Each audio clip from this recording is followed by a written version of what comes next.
Ассалаумағалейкум, қайырлы күн. Бүгін сыр подкастының жаңа форматы. Бүгін болатын болса енді өте маңызды қазір отбасыдағы зорлық-зомбылық үлкен әлеуметтік проблема болып отыр деп ойлаймын. Соған болатын болса мен өзімнің Шымкенттегі достарымды, таныстарымды шақырдым.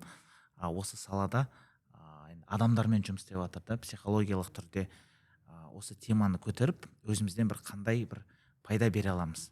Осыдан кейін, осы подкасттан кейін де біз, может быть, оларға онлайн түрде болсын, офлайн түрде болсын, бір пайдамызды бере алатын ойым бар. Сол туралы біз толық айтып өтсек. Давайте бірінші танысайық, оң жағымыздан бастайық. Аида. Барлықтарыңызға сәлем. Мен Аида Абдымұратқызымын, психолог, психосоматолог. 2,5 жылдың ішінде 3,5 мың адаммен жұмыс жасап, толыққанды результат көрсеткен адаммын. Мен есімім Балжанат, блогер, қазіргі уақытта психосомат. Ассалаумағалейкум, менің атым Мақсат. Мен нәпсі, яғни эго маманы боламын. Сондаймен жұмыс істеймін, адамдардың тәкаппарлықтарымен қарым-қатынас эксперті боламын. Сіздер андай прямо ана передачаға келген деп отырсыздар да ше. Пусть говорят. Бұл жерде болса, спокойно отыра беріңдер, өзіміз отырып, шай ішіп дегендей да, адамдарға мынандай формальностьтер сіздерден қатты сезіп тұрмын. Аида ханым. Жіберіңіз десе, болды тогда деп. Так, смотрите. Бұл идея менде ең мен Мақсаттың тренингін өттім, да, эгомен жұмыс жасау бойынша. Сол кезде қасымызда бір 6-7 қыз болды.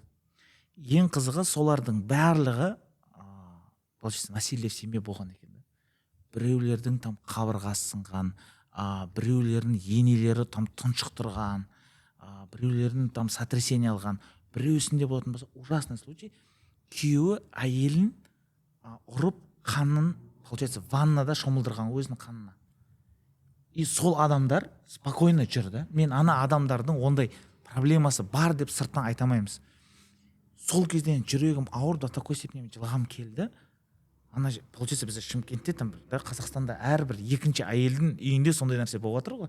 Бірақ олардың барлығы әдем бір маска киіп алады, как будто ондай проблема жоқ сияқты да.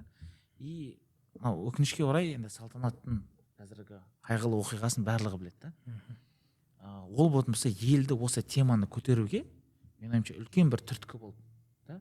Осы енді құрбан болды ғой енді Салтанат. Осы не болу үшін. Аида, мен сенен бастағым келіп тұр.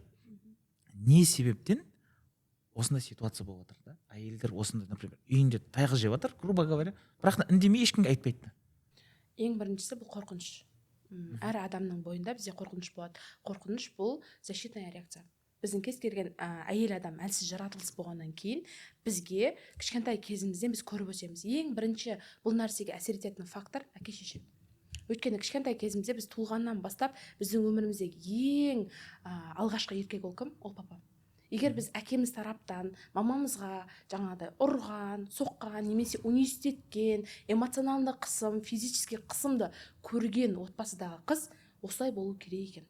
Оказывается, осындай состояниені мен өтуім керек екен. Менің мамам қиналды, мен де оны қайталауым керекпін дейді. Это нормально деп ойлайды. И осы нәрсені біз менталитетке жауып қоямыз да негізі. Бұл әр үйдегі әке-шеше мен баланың қарым-қатынасынан басталады. Өйткені қыз балаға тәрбие беру еркекке тәрбие бергеннен 2 есе қиын. Өйткені ол анасының состояниесін көреді, әкесінің состояниесін көреді. Сол жерде мысалға просто так ұрыс болып жатады, қыз не істейді? Құлағын жабады. Либо аузын жабады деген сияқты. Не үшін ол уже реакция? Мысалға, шамалы менің қолым сізге кетіп қалатын болса, сіз спокойно отыра бересіз, егер мен Балжанатқа қарай жіберсем, бүйтіп қалады да полностью. Почему? Бұның бәрі бізде реакция. Потому что біз кішкентай кезден келе жатыр. Мысалға, менің өзімде тұрмыстық зорлық-зомбылықты үйдегі көрген адамның көзімен. Папам, мамамның ұрысы, екеуінің төбелескені. И содан кейін де уже сенде ер азаматқа деген отвращение болады. Но уақыт өте келе сен ғашық боласың, жақсы көресің ер азаматты. И оның саған деген запреттері бір махаббат болып көрінеді да. Үйден шықпа, қысқа киме, үйтпе, бүйтпе деген. Ол тема мысалға Салтанатта да болды. Ол қанша әйелдерде болып жатыр да. Өйткені ұрады, демек мені жақсы көреді. Мені контроль жасайды, яғни мені жақсы көреді. Ол жерде негізі еркектің манипулятор, абьюзер, нарцисс еркектердің характерлері жатыр. Бұл жерде бізге ешкім үйретпейді. балаға ешкім психологқа жібермейді, үйдегі баласының анасының состояниесімен ешкім жұмыс жасамайды. Бір психологқа бару бір аферствомен тең сияқты да қазір. Типа зачем үйтіп, оның бәрі қазір өтірік алдау. Ақша үшін не істеп жатсыңдар деген сияқты нәрсе болып жатыр да. Просто бұл жерде түсіну керек дүние, біз чтобы бұл нәрсенің өмірімізде қайталанбау үшін бірінші қорқынышты алып тастауымыз керекпіз. Ал қорқыныш бұл бізде кішкентай кезден келеді. Біз не үшін прорабатывать ету керек, травмалардың бәрін жұмыс жасау керек дейміз? Өйткені осы нәрсенің бәрі бізді туғаннан бастап, даже құрсақ кезінен басталады. Өйткені құрсақ кезінде бізде рух болады, рух бәрін сезеді, көреді, ананың состояниесі өзіне қабылдайды. Поэтому страхты бірінші жеңу керек, жеңу үшін полностью прорабатывать ету керек. Әйел адам ол бүйтіп ойлауы мүмкін, менде травма жоқ, менде бәрі күшті, но ситуацияларда шығады. Қатты ашуланып кету, қатты айқайлау, жаңағы проблемалардың шешімін іздей алмау, ер азаматтың айналып кеп қорқа беру, немесе мысалы топ еркектер тұрады, қыз бала егер ровно өтетін болса, оның қорқынышы жоқ. А біреулер болады дірілдеп өтеді. Мен бүйтіп қояма, тиісіп қояма деген сияқты. Осы жерден басталады негізі. Балжанат, сіз не ойлайсыз? Жаңа айтып отырғандай, ең бірінші ол отбасыда көрген тәрбиесіне байланысты. Соны үлкен өмірге келген кезде, өзінің өміріне келген кезде бұл нормально. Бәрінде сондай болады деген ой болады. И екіншіден, ол қыз образ ретінде ең бірінші әкесін көргеннен кейін, ол болашақта да бәрібір сондай одно и то же еркектерді кездестіре береді, пока ол әкесін прорабатывать етпейінше. Одан кейін отбасыда болатын скандалдардан не үшін әйелдер кете алмайды, потому что негізі скандалдың өзі внимание әйелге. Әйел еркектен внимание алғысы келеді. Мысалы, гүлмен беріп болсын, затпен беріп болсын, немесе махаббат сөздермен болсын, внимание алғысы келеді. Егер де сол внимание болмаған кезде әйел уже скандалға қарай алып барады. Таяқтың вниманиясына. Иә, ол енді өзі прям сол нәрсеге көздемейді, ол просто маған внимание бөл деп оның назарын аударғысы келеді, бірақ оны ер адам дұрыс түсінбейді, ары қарай екеуі ара скандал болады, и ол жаңағы дұрыс жолмен алмаған вниманиені дұрыс емес жолмен алып қояды да. И ол өзінің жаңағы іште гештальты жабылғаннан кейін, то есть вниманиясын алғаннан кейін 2-3 күннен кейін татуласып кетеді, дальше өмір сүре береді. Бірақ бұл жерде мына нәрсені түсіну керек та, даже ұрудың өзі әйелді, ол как наркотик сияқты. Басында шапалақпен ұрады. Иә, еркектің өзі соған зависимый болып қалады ұруға. Сәл әйелмен конфликт басталып жатса, оны ұрғысы келіп тұрады. Потому что когда ол ұрған кезде содан ләззат алады да, уже әңгіменің ашығы да, как наркотик сияқты деп жатқаным сол. Наркотикті қайта дозасын үлкейте береді ғой, дәл сол сияқты әйелін ұрғанда да ұру дозасын да үлкейте береді. Соңында даже мысалы кешегі болған ситуацияда да өзі айтып тұр ғой, шынымен өліп қалдым ма, қалай өлтіріп қойдым мен оны деген сияқты, өзі таңғалып тұр ғой өзінің істеп қойған ісіне. Дәл сондай случайға дейін барады. Осы жерде қоса кетейінші, еркек негізі әйел шу көтерген кезде, айқайлаған кезде, ол кішкентай кезінде сол ситуацияларды көрген, и мамасы ответ беретін кезде папасы ұрғанын көрген да, ол өзінің әлсіздігін сол ұрумен негізі жасырады еркек. Ол іштей өзі қорасында тұрақсыз болады. Сол тұрақсыздықты ол ұру арқылы, ананың бір жерін майып қылу арқылы ол не істейді, жабады. Вот мен еркекпін, көрдің ба, сенің орның мына жерде деген сияқты. Ұрғаннан кейін негізі основной абьюзерскийге жатып тұр ғой бұл. Көп әйелдер не үшін кете алмайды, өйткені медовый месяц болады. Медовый месяц деген ұрғаннан кейін 1 ай, 2 ай тыныш жүреді еркек. Подарка береді, гүл береді, ол бірақ қайтып басылады. Соған қарай, мысалы, әйелдер ойлап қалады да, сол кезде ғана сондай конфликт болып қалды, на самом деле жақсы ғой менің күйеуім деп ше. Мен кінәлімін, иә, мен кінәлімін ғой, өзім тыныш жүрсем ондай болмайтын еді деген сияқты. Тілінен кетті деп. Иә, бірақ ол тоқтамайтынын түсіну керек та, қайта айналып келе манипуляция, влияние под манипуляция кетеді да, ол көзін виновата деп жүреді да. Мақсат, сіз не ойлайсыз? Енді біріншіден бағанда отбасылық насилие дейміз ғой. Негізі тек қана еркектен әйелге ғана болмайды, ол біздің қоғамда кездеседі. Әйел адамды өзінің күйеулеріне кейбір кезде андай отбасылық зұлымдық жасайды. Ол да бар. Сол нәрсені былай еске салып кету керек та. Ал енді бұның себептеріне оралатын болсақ, мен өзім ойымша, енді мұсылман болғаннан кейін иманның әлсіздігі немесе иманның жоқ болғандығы және білімсіздік, надандық деп айтады ғой бұл нәрсе, невежество. Адамдарда білім жоқ, өмір қалай сүру керек, қарым қатынасты қалай құру керек. Сол себептен осындай түрлі проблемаларға ұшырайды. Мысалы біздің пайғамбар саллаллаху алейхи вассалам айтады, арадағы ең жақсыларын дейді өзінің сахабаларына, ең жақсыларын ол сендердің әйелдеріне жақсы қарым қатынастағыларын. Сөйтіп ол сөзін бітірмейді да айтады, сендердің араларында мен ең жақсымын дейді өзін. И мен өзім әйелдеріме жақсы қарым қатынастамын деп. Бағанағыдай өзін ролевая модель ретінде түсіндіреді да. Осы нәрсені көбісі білмейді.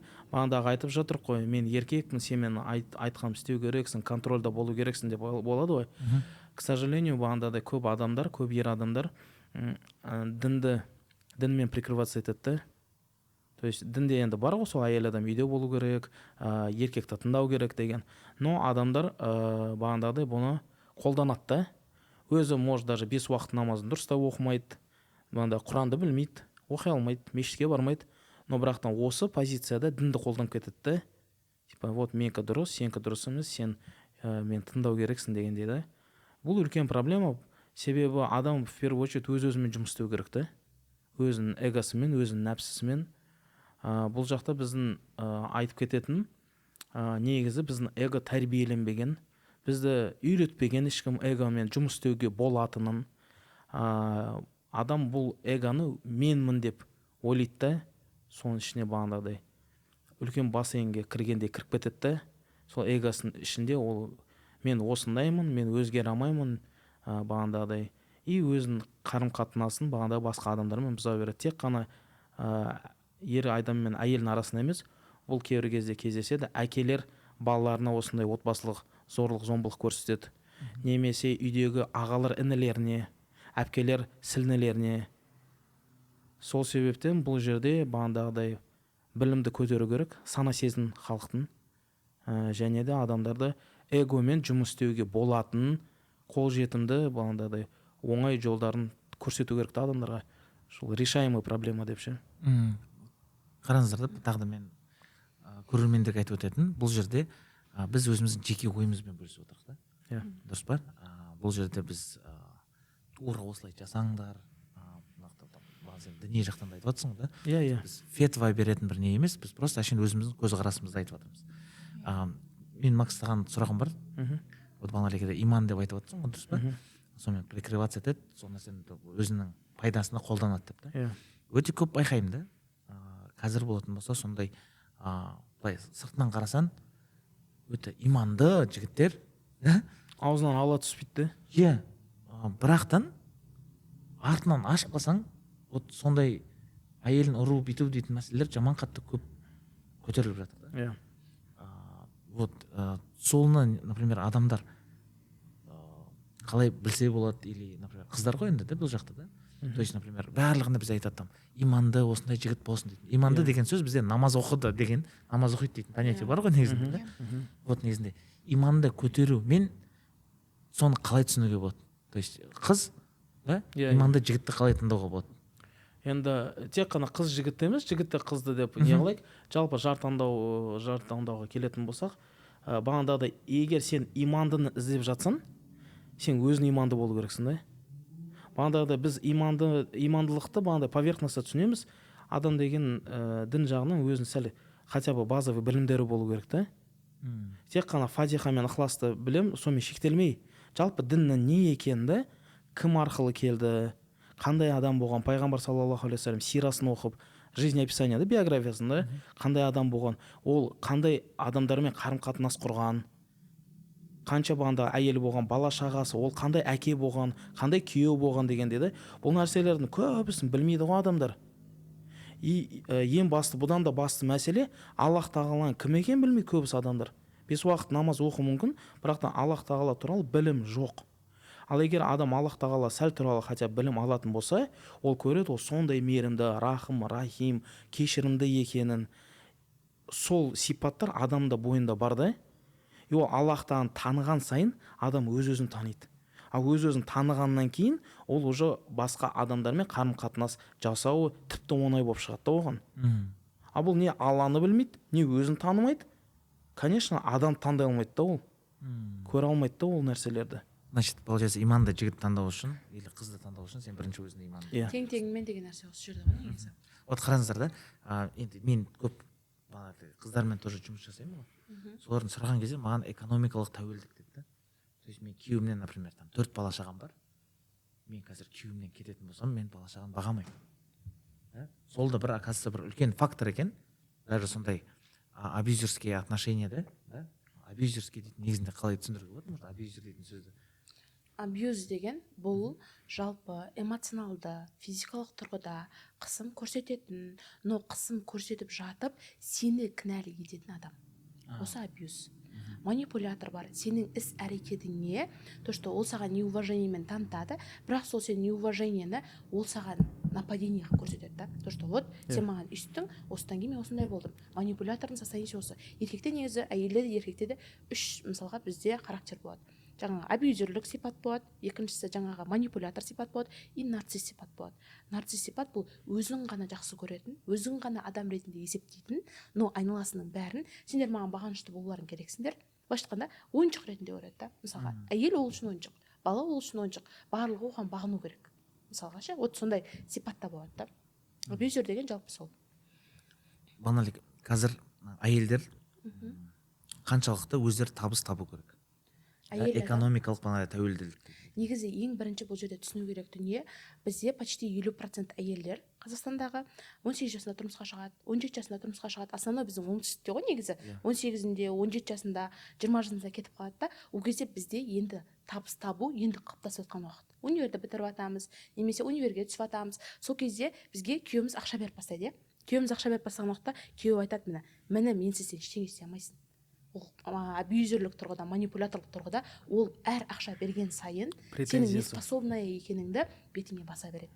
Сенің олсыз ештеңе істей алмайтыныңды, күн көре алмайтыныңды бетіңе баса береді. Ол еркек өміріңнен кетіп қалса да, содан кейін де сен чуть табыс таппай қалсаң уже қорқасың.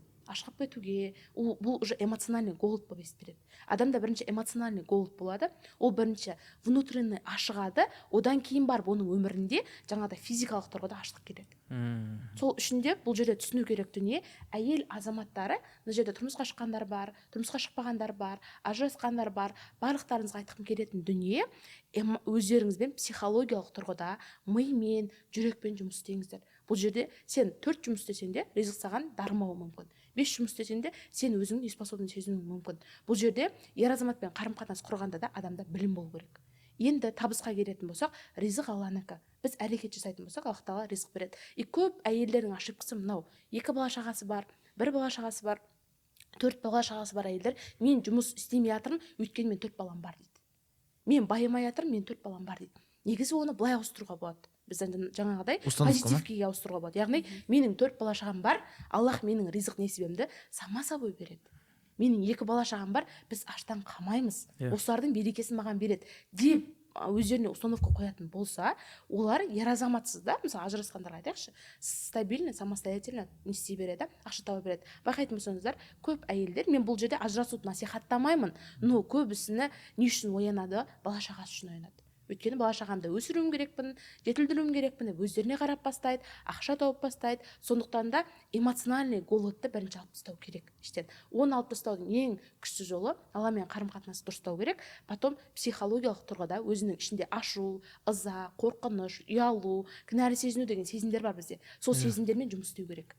Ал онымен жұмыс жасау үшін мысалға не обязательно психологқа бару. Бірінші базовый білім ютубта тұр. Базовый білім Гуглда тұр, Сафарида тұр, тегін тұр. Одан бөлек медитациялар тұр ютубта ашатын болса. Медитация жасай алған адам уже ол сезімдермен жұмыс жасай алған адам. Поэтому ажырасқан адам, ажырасайын деп жатқан адам, абьюздық қысым көріп жатқан әйелдерге айтқым келетін дүние, сен ана отбасыдан шықпай жатып уже әрекетіңді бастай бер. Эмоционалды түрде өзіңмен жұмыс жасап, физикалық тұрғыда саған сама собой жұмыс табылады. Жанат, енді бұл жерде біз қазір ажырасуға ешкімді дәріптеп жатырған жоқпыз, себебі алдыңғы біздің подкастта да көбісін қате түсінген болатын, әсіресе ер азаматтарда, потому что кінә өздерінен болғаннан кейін ең бірінші атака жасағандар да солар болатын. Негізі отношениеде ер азамат қай кезде абьюзивный отношениясын қатты көрсетіп бастайды, әйел оған 100% тәуелді болған кезде. И ондай отношениедегі әйелде энергия өте аз болады, бірнеңке бастап кетуге, істеп кетуге, чтобы ол энергияны көтеру үшін өзіне фокус қою керек та, ең біріншіше ол отношенияны сақтауға, немесе оған көнуге, или болмаса соның бір жаңағыдай арада басталып жатады ғой, ұрыс-керіс. Сол кезде бізде әйелдер максимально соған кіріп кетеді. Жаңа айттым ғой, внимание жетіспеушілігі деп ше. Бірінші өзіңе фокус қойып бастап, бір іспен айналысып көру керек. бізде жаңағыдай ерте тұрмысқа шыққаннан кейін даже біреулер оқуын бітіріп тұрып тұрмысқа шығып арасына 2-3 жыл каникул сап қояды, қайтадан жұмысқа шықпайшы, анау дипломмен жұмыс істейтіндер бар ғой арамызда. Когда сен тұрмысқа шығып, бала туып, сондай үйдің жағдайына кіріп кеткен кезде, сен мына жақта алған 4-5 жылдық білімің мидан шығып кетеді кәдімгідей. Оларға қайтадан бір сол нәрсені қайталауға тура келеді оқып ше. Енді допустим, дәл қазір өте қатты қиын абьюзивный отношение десін ба, алдын ала шынымен дайындалу керек. Алдын ала бір жұмысты бастап, сен сол жұмыстан табыс тауып тұрған кезде уже қорықпай смело кете аласың да. То есть тұрмысқа шықпай тұрып деп жатсыз ба? Тұрмыста отношениеде кезде ажыраспай тұрып. Бізде қыздар ажырасып кетеді да, одан кейін көп қыздар жазады маған. Иә, не істерін білмей жүрген, одан бөлек опять бір абьюзерден шығып екінші абьюзерге жолығып, соның опять құрбаны болып жүрген. Даже ажырасқаннан кейін, сондай қиын отношениеден шыққаннан кейін, пока өзіңді дұрыстамай, білім алмай, проработка жасамай, екінші отношениені бастама. Бір отношениеден шыққаннан кейін екінші отношениеге бару үшін арада минимум 2 жыл керек, чтобы ананың бойдарын барлығы жабылып өз алдына кету үшін да. Бізде қыздардың қателігі бір отношениеден кейін екінші отношениені сразу бастап кетеді. Я докажу, мен сенімен бақытты өмір сүрдім ғой, екіншісімен бақытты өмір сүремін, вот көресің деген сияқты ше. Ол өте дұрыс емес, өте қате. Өзі үшін емес, анау үшін болып кетіп отыр. Осы жерде дополнить етейінші еще. Мына жерде айтып жатыр ғой, что ер азаматтың вниманиясына әйел адам просто мұқтаж болып қалады. Мысалға, оларда отбасылық болады. Ол уже ер азаматқа плечосын, яғни поддержкасын алып үйреніп қалады да. Ол нәрсенің түпкі тамыр қайдан кетіп жатыр? Бұл жерде бізде основной тұрмысқа қарай асығатын, ер азаматпен қарым-қатынас құруға, жүруге қатты асығатын қыздардың бір 50% әкесінің толыққанды вниманиясына жалпы алмағанда. Поэтому ол ер адам іздеп тұрады, внимание іздеп тұрады. И оған ешкім үйретпейді. Опораны ішіңнен ал, өзіңді жақсы көр, өзіңді қабылда десең, ол біртүрлі сезінеді да. Мысалға біз өткенде Балжанат екеуміз не жасадық қой, тренинг жасадық қой. Сол кезде де мысалға әйелдер айтады да, то что бір ер азаматпен бітіреді да, менде тағы бір жігіт бар, не істесем болады деген сияқты. Бұл жерде түсіну керек дүние, негізі бұл развод деген нәрсе, ол расставание болсын, басқа болсын, бұл кішкентай смерть та бізде, кішкентай өлім. И ол өлімнен біз айығу үшін как минимум 1 жыл кетеді негізі. Потому что полное восстановление болу үшін алғашқы 6 ай қиын болады. Жек көресің, ашуланасың, өкпелейсің да. Ал сол уақытта саған ол спасатель келеді. Бір жігіт келеді, саған гүл жібереді, сенің жағдайыңды біледі, сен бала шағаңа кәмпит әпереді да, сен ойлайсың, вот, нағыз әке деп ше. Алдам қамау керек та. Но осы жерде ол ер азамат просто қасқырдың терісін қоймен жаққан адам да просто. Потому что сенің ішкі сущностың притягивать етіп жатыр. Қайт сол еркекті. Сен мысалға всегда конфет жеп жүрген адамсың, сен кислыйдың дәмін білмейсің ғой. Тура сол сияқты да, сен кислый адамды сұрап тұрсың да, который әдепті, мықты, күшті деген сияқты. Бірақ сен өзің тартасың насилияның адамын. Сол үшін де.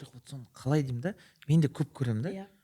Бір адаммен там ажырасты, там или там бір жігітпен сыртынан қарайсың да, тура сондай басқа бір дәл сол адам просто сырты басқа. Бірақтан анау үйтіп ойлап жатқан жоқ ше. Сол үшін де айтып жатыр ғой, надо прорабатывать. 1 жылдай восстановление кету керек. Қараңыздар да, прорабатывать дейтін нәрсені түсіндірейікші. Біз түсінеміз, бірақтан халық түсінбейді. Прорабатываться деген нәрсе. Мен қараңыздар да, мен, например, психолог дейтін барлығы шарлатан да, олардың бәрі мошенник, олардың бәрі ақша істеу үшін дейді ойлаған адамның да. То есть мен әйелім айтатын, давай сен психологқа бармайдың, қосылмай, любой психологыңа психологтың деген дейші. То есть бізде еркектерде өкінішке орай сондай нәрсе өте көп та. Мен қалашан психологқа бардым. Когда мен өзім түсініп отырмын ғой, әрекеттерін жасап жатырмын, бірақтан не жоқ та. Уже өсім жоқ, и мен сол кезде түсіндім. Маған сырттан бір көмек керек екен. Сөйтіп бірінші рет барған едім, маған көмектесті. И содан кейін мен уже регулярно бара бастадым да. Но ана қыздар проработка не екенін білмейді да. Вот сол нәрсені толықтай түсіндірсеңіз. Давайте былай мен айтайын, сосын барлықтарыңыз қоса кетіңіздер. Ең бірінші жаңа айттым сезімдер бізде. Ашу, реніш, өкпе, кінәлі сезіну, ұялу, қорқу, мына сезімдердің бәрі әйел адам эмоциональный болғаннан кейін либо ол сыртына көрініп тұрады, либо оның ішінде болады. Бұның бәрі бізде опораның жоқтығы. Ең бірінші ол отыру керек та, просто жаңа қыз бала отыру керек. Комнатада бала шағасын білмеймін, мамасына беріп жібере ма, отыру керек та, просто дәптермен, парақпен ручка алу керек. Сұрақ қою керек өзіңе. Что я хочу? Мен не қалаймын өзі? маған не керек, фрирайтингте отношение ма, отырып жазып, қазір жоқ, фрирайтинг емес, бірінші что я хочу деген сұраққа жауап беру керек. Мен не қалаймын, отношение ма, мен еркектен ажырасуды қалаймын ба, мен новый еркек қалаймын ба, новый мүмкін ақша тапқым келетін шығар, мен не қалаймын. Өйткені көбінесе біз миымыз андай отношение насилиені көріп отқан кезде опасностьті қосады. Содан кейін де біз ашуланшақ болып кетеміз, ызаланшақ болып кетеміз. Біз психологқа барамыз да 100% ашылмаймыз. Потому что как будто ана психолог саған күлетін сияқты, сенің құпияңды айтып қоятын сияқты, сенбей барамыз да полностью. Сол үшін де самостоятельно жұмыс жасау үшін ең бірінші что я хочу деген сұраққа жауап беру керек. Екінші, мен нені басқара алмай жатырмын өзімдегі. Ашуды ма, ызаны ма, қорқынышты ма, ол жазып алу керек. Енді осыны самостоятельно қалай құртам? Медитация бар, мысалға молда бар, ұстаз бар деген сияқты барып сұрау керек. Либо медитация жасап бастау керек. Для агрессия, для нервы көп қой. Оның бәрі ютубте бар. Ютубта көп толып тұр. Сол нәрсені ол жасап бастау керек. Үшіншісі, маған қандай ер азамат керек будущий? Портретін құру керек. Портрет қандай? Негативный болмау керек. Маған абьюзердің отношение керек емес, маған салауатты, сау қарым қатынас деген сияқты жазу керек. Мысалға маған эмоционалды жетілген взрослый позициядағы ер азамат деген сияқты қылып дұрыс жаза алу керек. И сосын төртіншісі финансовый подушка болу керек ода. Сол үшінде ол жұмыс жасап бастау керек. Мысалға қазір мен қыздарға айтам, бірінші негізі бізде жігіт қыз болып жүрген кезде басталады ғой, ұзбой. Потому что сөйлесесің, айырылысып кетесің деген сияқты. Сол кездің өзінде ода финансовый подушка болу керек. Ол бірдеңе жасай алу керек. Ал әйелдерге айтқым келетін дүние, ер азаматтардан внимание күте бермей, жаңағы принциптер бойынша жұмыс істеп, потом өзімнің способностьым қандай, мен не істеген кезде кайфовать етемін, маған не ұнайды. Мысалға біреуге суретке түсірген ұнайды, ол фотограф болса болады. Біреуге мысалы блог жүргізген ұнайды, ол блогер болса болады. Қазір мысалға TikTok бар платформа, тегін блогер қылып береді сен. Мысалға ше, сен актуальный тақырыптар айтатын болсаң, дұрыс түсіндіретін болсаң. И үшіншісі, бұл толыққанды сенің ішіңдегі мысалға мазасыз ойлар бар ғой, жақсы айтасыз ғой, фрирайтинг методикасы. Соны күнделікті әдетке айналдыру керек. Қазір мен уже подкасттың соңына қарай тағы да 5-6 советтер беремін. Сол жерде уже проработканы 5 психолога жасаудың түрлерін уже айтамыз. Так, мына жерде біз негізі қатты ажырасудан кейінгі, ажырасуға дейінгі өмірмен қатты бөлісіп кеттік ше. Негізі бұл жерде не обязательно ажырасу, чтобы ондай абьюзивный отношениеден қашып кету үшін ше. Ол бірден басталмайды отношениеде, абьюзивный қарым-қатынас. Бірінші жаңағындай айтып жатырмын ғой, кішкентай дозировкадан басталады. Сол кезде уже сөз болады. Иә, бірінші жаймен басталып келе жатқан кезде сен көріп тұрсың ба, сезіп тұрсың ба, сондай конфликттен кейін сразу араға дистанция қою керек екеуі ара. Ол өз алдына өмір сүріп көру керек, сен де өз алдыңа өмір сүріп көру керексің. Бірақ ажырасып кетпеу керек. Екіге кетіп, өз алдына өмір сүріп көру керек. Сол аралықта ер адам, если ол әйел оған керек болса, қадірін түсініп бастайды, әйел адам ер адамның қадірін түсініп бастайды, если оған керек болса. Себебі отбасын құру, ары қарай дамытып кету ол өте қиын жұмыс екеуі ара. Бұл жерде Балжанат нәрсені түсіну керек қой. Егеленіп алған еркек біз бөлек тұрып көрейік деген нәрсені түсінбейді негізі көбінесе. Қалай ол деген сияқты нәрсе болады. Ішінде ше, бұл бір 30% қой, 30-20% еркектер. Бұл жерде отношениені әйел шешеді. Мысалы, разводқа кім жазады? Әйел жазады. Развод кім ажырасып кетеді? Әйел ажырасып кетеді. Мысалы, егеленіп алды мен еркек деп сонда ажырасқаннан кейін, мысалы, егеленіп алған еркек, допустим, ажырасқаннан кейін по-любому жібереді ол уақыт өте келе. Дәл сол сияқты араға дистанция салып көру керек бірінші. И сол аралықта әйел өзімен жұмыс жасау керек. И жұмыс жасап, психологиясын дұрыстап, өзінің жаңа травмаларын дұрыстап, өзін емдеу керек. Одан кейін еркек тоже ол да бару керек психолог маманға. Екеуі ара барлығын реттеп, қайтадан қосылу керек деп ойлаймын. Солай дистанция қою арқылы ше. Если сол дистанция аралығында олар бір-біріне керек емес екенін түсінді ма, сол кезде точкасын қоя салу керек. Себебі бізде мынандай ғой, бірге жабысып конфликтпен өмір сүріп келеді, и соңында прям невозможный ситуацияға келген кезде тарс етеді да үзіп кетіп қала салады. Сол нәрсені анау басынан басталып келе жатқаннан бастап дұрыс решениесін шығару керек деп ойлаймын. Енді мен ойым мынандай. Біріншіден бір қызықты бір хадис айтып берейін. Шайтан судың үстінде отырады екен де, өзіне трон жасап алған да. Сөйтіп үстінде отырады екен, күніге оның подчиненный шайтандар келеді екен да, айтып береді екен.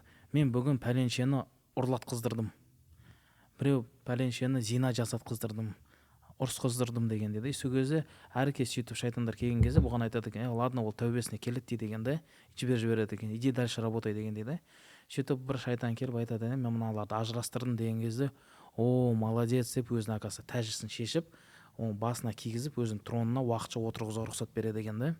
Бұл мынандай сахих хадистерінен келеді. Бұл жерде біз не көреміз, что ажырасу на самом деле шайтанға өте қатты ұнайды да. Неге? Потому что ажырасқан кезде, во-первых, адам разбитый болады. Екіншіден, балалар уже дұрыс емес ролевой модель, семейный модель көреді да. Бұрыс тек қана Аллах тағала сөйтіп жаратып қойды, енді біз әйел адамдарды андай эмоциональный, нежный, өзінің бір плюстары бар. Еркек адам сәл жесткилау, жұмыс істейді, ақша табады дегендей да. И осы баланс ажырасқан кезде баланс разрушаться етеді. И осы небалансированный жерде бала тәрбиелене бастайды. Соответственно, ықтимал көп та, что бұл бала психологически чуть-чуть нездоровый болатыны да. И осы нәрсе проблема қалып келеді, уже общество бағандағы тек қана кішкентай отбасыдан ажырасудан басталып, уже үлкен қоғамдық әлеуметтік проблемаларға алып келеді. Сол себептен, конечно, бұл нәрсе шайтанға ұнайды. Мен бағана қосып кетейін дегеннен, осы соңғы тренингте бір кейс болды. Әйел адам келді тренингке, осы эгомен жұмыс істеймін деп, сөйтіп запросым мынандай болды. Мен қазір 3 жыл болды ажырасқаныма, 5 бала шағамен тұрып жатырмын. Күйеуім вообще көмектеспейді. Бірақ қазір маған қайтсай, давай бірге қайтадан отбасы құрамыз деп шақырып жатыр дейді. Мен не істейін дейді. Сөйтіп кел бағандағыдай жұмыс жасайық деді. Сол тренингтің барысында бұл келіншек, получается, түсінді.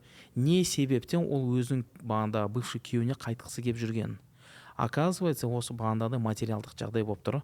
Бір 7-8 миллион қарызы бар. Бұл ойлап тұрды, мен қазір байыма қайтам. И ол маған осы қарызы шешіп береді деп ше. Өзі внутри, как женщина, она ер ретінде көрмейді вообще. Она не хочет бағандағыдай жыныстық қатынасқа да, бағанда не то, что жыныстық бағандағыдай түріне қарағысы келмейді на самом деле. Но бірақтан қайтам ба деп жүр. Бұл жерде қандай ой пікір да, что егер даже сондай бір ажырасқаннан кейін қайтам ба қайтпайым ба деген кезде нужно разобрать, не үшін қайтқың келіп жатыр. Потому что сен адам өзінің бандай проработка жасамағаннан кейін әртүрлі эмоциялар бандай клубок сияқты шашылып кеткен да ішінде. И ол білмейді да, ол ойлайды, мен короче күйеуімді жақсы көремін деп. А на самом деле оның астында түбір асты өте бір күрделі проблема болуы мүмкін да. Вот сол себептен нужно действительно прорабатывать. Енді психологқа бармаса да, ондай мамандарға бармаса да, мысалы адам күмән ұстайтын болса, имамдар бар мешітте, бағандағыдай үлкен әулетте ағалар болады, әпкелер болады, соларға бар кеңес алу керек та. Әрқашанда бағандай жасап жүрген нәрселерге советоваться ету керек та. Мынадай керемет бір хадис бар. Не постигнет горе того, кто советовался дейді да. Бағандай әрқашанда адамдардан кеңес сұрап, ақылдасып жүрген адамдар ол бағандағыдай үлкен проблемаларға ұшырамайды. Осы жерде жаңа сіздің айтқаныңыз бекітіп кетейінші. Негізі абьюзер, манипулятор адамдармен отношениеде болған қыздар, әйелдер ажырасқаннан кейін, белгілі бір уақыт өткеннен кейін өзінің не үшін ажырасқанын ұмытып кетеді. Негізі да. Ұмытып кетеді. Сол үшін, өзін кінәлі сезініп жүреді. Сол үшін именно не үшін кеткенін барлығын ойланып отырып тізіп жазып қою керек олар ше. Потому что көп әйелде сондай ситуация болады. Мысалы, мен кетіп қалдым, давай сен тізші, не үшін кеттің деген кезде тізеді да, деген сияқты, сосын барып есіне түсіп отырады да. Вот қараңыздар, адамдар қайтып, не үшін қайтып келеді, ана өзгереді деп ойлайсың ғой. Дұрыс па? Енді өзгере, ол айтады ғой енді. Бір мысль бар, соны жібермей тұрып айта салайыншы өтініш. Бағандағыдай негізі біз Аллах тағала жаратқаннан кейін біз енді құлмыз ғой Аллах тағала. Бірақтан Аллах тағала бізге бойымызға нәпсі берді, сол нәпсі арқылы біз кейбір кезде өзімізді патша сезініп кетеміз да, позициясына қойып. Құдай не комплекс Бога деп айтады ғой психологияда. Вот осындай кезде мен ана адамды өзгерте аламын деп ойлайды да. Құдайдың функциясын өзіне алады да. И соответственно Құдай оған жоқ дейді да, сен өзгерте алмайсың. Жүректердің патшасы мен дейді Аллах тағала. И сен соған дальше қадап қояды да. Ол адам оны түсінбейді. Сол себептен бағандағыдай адам өзін құл немесе бағандай патша позициясына қойған кезде абьюзер дейік, ол өзін құдаймын деп сезеді да. Өзін тесный мирогында бағандағыдай ана контролировать еткісі келеді. А бұл адам жертва болып жатқан құрбан болып жатқан адам мен ананы өзгерте аламын деп патша позициясына барады да собственно екеуі де страдать етеді в конце концов. Вот осыны айтып кеткім келді. Да, то есть Балжанат, например, сізде де ондай болды ма болмады ма да? То есть сіз адамды өзіңіз өзгертемін деп ойлаған кезіңіз болды ма, или сондай үміт болады ғой енді, да, то что міне мен өзгердім деп тұр, давай мынау 2 бала шағам бар, шанс берейін деген сияқты ойлар келеді. Қалай болады негізі? Барлық әйелдің миында мына цикл жүреді. Ең бірінші жаңағыдай ұрыс керіс, одан кейін медовый месяц, одан кейін арада суып кету, мүлдем жоқ болып кету, одан кейін қайтадан ұрыс керіс. Солай айналып жүре береді. Сол аралықта әйел ұрыс керістен кейін медовый месяц басталып кеткен кезде автоматически өзін кінәлап бастайды. Ана адам өзін күшті көрсетіп бастаған кезде негізі мен кінәлімін, жап жақсы адам негізі мен өзім кінәлімін өстіп. Мен өйтіп істемесем бұлай болмайтын еді ғой деген сияқты ойлар кетеді. Ол өте ауыр психологический ойын да. На самом деле оны манипуляторлар мен абьюзерлер жақсы ойнай алады. Білмеймін, бессознательно ойнай ма, сознательно ойнай ма олар, бірақ әйелдерді сондай ақымақ қылып қояды да. Ақырында әйел уже өзінің ақыл есін жоғалтуға дейін барып жатады.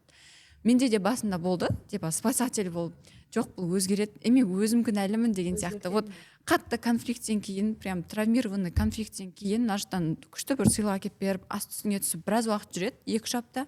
И сол кезде мен өзімді кінәлап бастайтын. Негізі мен өзім кінәлімін ше деген сияқты. Одан кейін қайтадан ұрыс басталады. Мен осы нәрсені түсінгеннен кейін барып, бұл отношения дұрыс емес екенін түсініп, мен точкасын қойдым мысалы. Жіберу қиын болады, әрине. Мен прям қазір 100% жіберіп тастадым, күшті состояниедемін деп те айта алмаймын. Оған айтып жатырмын ғой, ұзақ уақыт кетеді. Именно сол жерде болып шыққан адам ғана біледі да. Біреулерге мысалы 1 жыл арасы кетеді, біреулерге 2 жыл арасы кетеді минимум. Осы жерде қосып өтейінші, жаңа Балжан айтты ғой, бөлек тұрып көру керек деп ше. Мен мысалы сол нәрсеге қарсымын да. Потому что болды уже бөлек кетті ма екеуі, еркек свободный болып үйреніп қалады, әйел де өзінің еркімен жүріп үйреніп қалады, олар қайтып қосылады бір ай, 2 ай жасады, бір ай қосылады, 2 ай жасады. Уже ол жерде зәбір шегетін бала не полноценный ажырасып жатқан да жоқ, полноценный отбасы отқан да жоқ. Поэтому мен осы жерде айтып кетейінші, мен не үшін ол нәрсені айттым. Жоқ. Неге мен ол нәрсені айттым, қараңыздар, менде мынандай ситуация болды. Дәл осы нәрсе мен өзім басына өткен екен бап, осы техниканы пайдалану керек екен деген сияқты четкий точка болды менде. Міне былай болды да, адам ондай қиын отношения жүрген кезде соған үйреніп кетеді, ет үйреніп кетеді. Ақырында даже өліп жатса да біз ойлап жатырық қой, бір как будто өстіп әдемі состояние тұрған жерінен өлтіріп тастады деп. Жоқ, жайлап барады соған дейін, конфликттер үлкейеді, прям вообще қатты үлкейіп кеткен кезде әйел өзінің еті үйреніп кеткен да, сол нәрсеге қалай өліп кеткенін өзі білмей қалады, білесіздер ма? Қараңыздар, если ол сондай отношениеде өмір сүріп жатып, араға дистанция қойған кезде әйелдің көзі ашылады, онсыз өмір сүріп көреді. Просто мен айтқым келіп жатқан нәрсе соншалықты үлкенге дейін барып өліп кетпеңдерші деп тұрмын да, менше. Менде қазір мен айтып алсайыншы, ол білу керек. Мысалға еркек әйел адамға қол көтереді, біз психологиялық тұрғыда айтып жатырмыз, ислами тұрғыда қол көтерген еркекпен дальше өмір сүру керек па или керек емес па? Енді бірінші бұлай бастайық. Негізі әйел адам, еркек адам, бұл жерде не важно. Негізі бір адам басқа адамға қол көтере алмайды. Әйел болсын, кім болсын, разница жоқ. Вообще без разницы. Вообще біреуге қол көтеруге. Неге? Себебі бағандағыдай біз енді өзіміз қазақи бағандағыдай ортада жүрміз ғой, мұсылмандарда. Мынандай нәрсе келеді да, кровь мусульманина, мұсылманның қаны Қағбадан да қымбат деп айтады да. Ол хадисті. Бағандағыдай кровь мусульманина дороже, чем Кааба. Қанша біз мысалы қажылық жасаймыз, умра жасаймыз, біз үшін Кааба Алланың үйі, бәйтул Алла деп айтамыз да. Ол үлкен бір дәрежеде тұрған зат қой бізге. Соны түсіну керек, мұсылманның қаны сол Қағбадан да қымбатта негізі.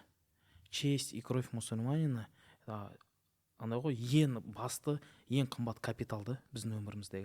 Сол себептен сен егер басқа адамға, ер болсын, әйел болсын, неважно, қол көтеріп жатсың ба, сен ол адамға көтеріп жатқан жоқсың қолды. Сен Алланың қолына қол көтеріп жатсың. Неден ол вообще болады? Бұғандағыдай адам присваивать етеді да. Мысалы, ер адам әйелді, әйел адам еркекті, ағасы інісін, әкесі баласын присваивать етеді, бұл менікі, мен жеке меншігім деп ойлайды да, и сөйтіп қалай относиться етем, я сам знаю дегендей да. Бұл жерде не деген эгоның проблемалары келеді да, нәпсінің. Ол өзін патша ретінде, құдай ретінде көріп отыр да. А біз түсіну керекпіз да. Мен мысалы, менде де келіншегі бар, бізде бағандай ұрысып қалатын уақыттар болады да, бірақ та мен әрқашанда өзіме есімді салып тұрамын да, мен өзім әйеліммен емес, мен Аллах тағаланың құлымен ұрысып жатырмын қазір дегенде да. И мен бағандай личный границам болады, потому что мен ол адамға тисем, мен ертең бұл өмірде жазамды алмасам да, ертең Алланың алдында мен жауап беремін. Ол сұрайды ғой, неге сен менің құлымды ұрдың? Ол саған түк қатысы жоқ, бағандағыдай не твое имущество, сен өзің құлсың, басқа мен құлдарымды ұрып жүрсің дегенде да. Бұл нәрсе мысалы мен тоқтатады, енді мен ұрғым келіп жүр деген жоқпын. Басқа да көшеде ондай жағдайлар болып қалады, басқа адаммен ерегісіп қаласың мысалы да. Сол кезде енді бұрын бағандағыдай иман әлсіз кезде, білім аз кезде, жас кезімізде төбелесіп қалатын уақыттар болатын еді да. Қазір Аллаға шүкір бағандағыдай мен қол көтеру мен үшін қатты қиын зат болған. Ешкімге қол көтере алмаймын, себебі мен түбінде білемін да Алланың алдында жауап беретінін. Осындай кезде бағандай иман мені өте қатты бір спасать етеді деп айта аламын да. И көп адамдар сол нәрсе жетіспейді. Ол иман деп, мысалы, тек қана 5 уақыт намазын или оразасын ғана ойлайды да адам. Иман деген ол состояние. Иман деген ол андай бір кесе емес. Бүгін мен осымен жүрем, ертең мен жүрмеймін дегенде да. Ол общее состояние да. Сен банда денеңнен бастап жүрегіне дейін баратын полный да. И соны түсіну керек та. Мен намаз оқимын. Намаз ол кімге? Ол Аллаға. Мен намаз оқығанымнан Маратқа түк пайдасы жоқ мысалы да. То же самое ораза. А бұл кейбір адамдар болады, мен ораза тұтып жатырмын деп міндет қылады, намаздарын міндет қылады, имандарын міндет қылады да. Бұл өте үлкен қателік. И бағандағы мен бір видеом тиктокта жарып кеткен енді. Именно бағана мұсылмандардың қателіктерін айттым да. Ол қателік тәкаппарлықта болады. Ол өзін мұсылманмын деп ойлайды. Басқалар неверующий, басқалар поражак дегенде да, осы мен намаз оқимын, мен классныймын деп ойлайды да.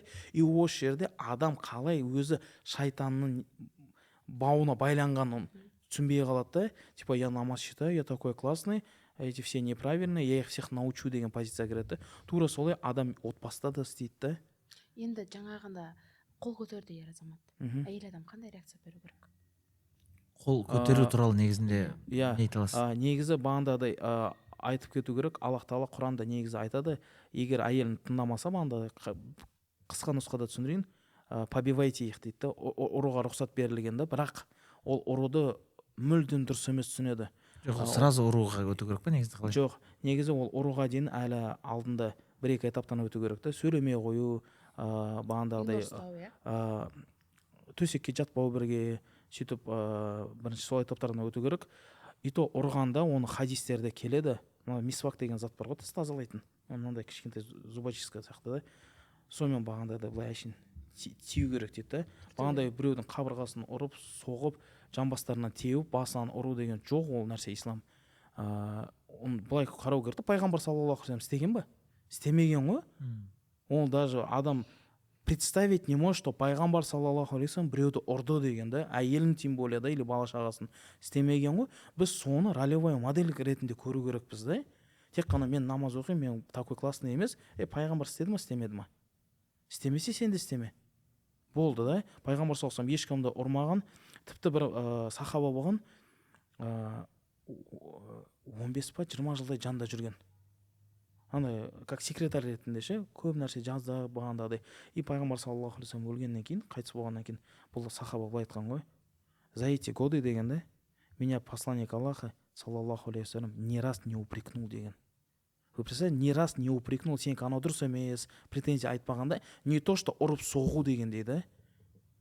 Даже тілмен тигізбегенде адамға ше, сен осындайсың, біз жақсы көреміз ғой жанымыздағы бір подчиненныйға. Вот сен істемедің, мен саған қанша рет айттым деген нәрселерді. Бұл да негізі осы неге жатады, насилияға жатады ғой, өйстіп ментально бірінші претензиялармен бағандағыдай адамды насилияның астына апару да. А ол қол потом барады ғой. Сол себептен не істеу керек әйел адам күйеу ұрып жатса да? Біріншіден оны өзгеретінін бағандай күтпей, үлкен отбасыдағы адамдарға айту керек бұл нәрсені. Совет жасау керек, иә, действительно айту керек. Мына біздің отбасыда осындай болып жатыр. Бағандағыдай ол ұру сразу болмады дедік қой. Бірінші эмоционально кетеді. Егер сен түсініп жатсың, сен личный границаңа кіріп жатыр, сен бағандағыдай қалай дұрыс болады, егер сені осындай зорлыққа уже ментально апарып жатқан кезде тоқтату керек негізі. Тоқта, сен мені бағандағыдай уже мына жерде ограничивать етіп жатсың, сен маған зиян келтіріп жатсың, сен менің энергиямды жеп жатсың, сен менің ақыма кіріп жатсың деген айта білу керек. Проблема неде? Бұл айтпайды ғой жертва. Ол ішінде сақтайды, ол ойлайды енді мына өзі адам өзі өзгереді деген деді, или өзі бағандағыдай ми бар ғой, иманы бар ғой дегенде, жоқ, сен оған айту керексің, что тебе это не нравится, что сен бұл позицияда өзінің энергияңды құйып атқаныңды, төгіліп атқанын, сен ақына кіріп жатқанын айту керек. То есть сен өз өзіңді қорғамасаң, кім сені қорғайды? А бұл бағандағыдай үндемейді, глотать етеді да, ал сөзден кейін уже қолы барады да. Үндемейді деген ғой, онда на встречай деген дейді.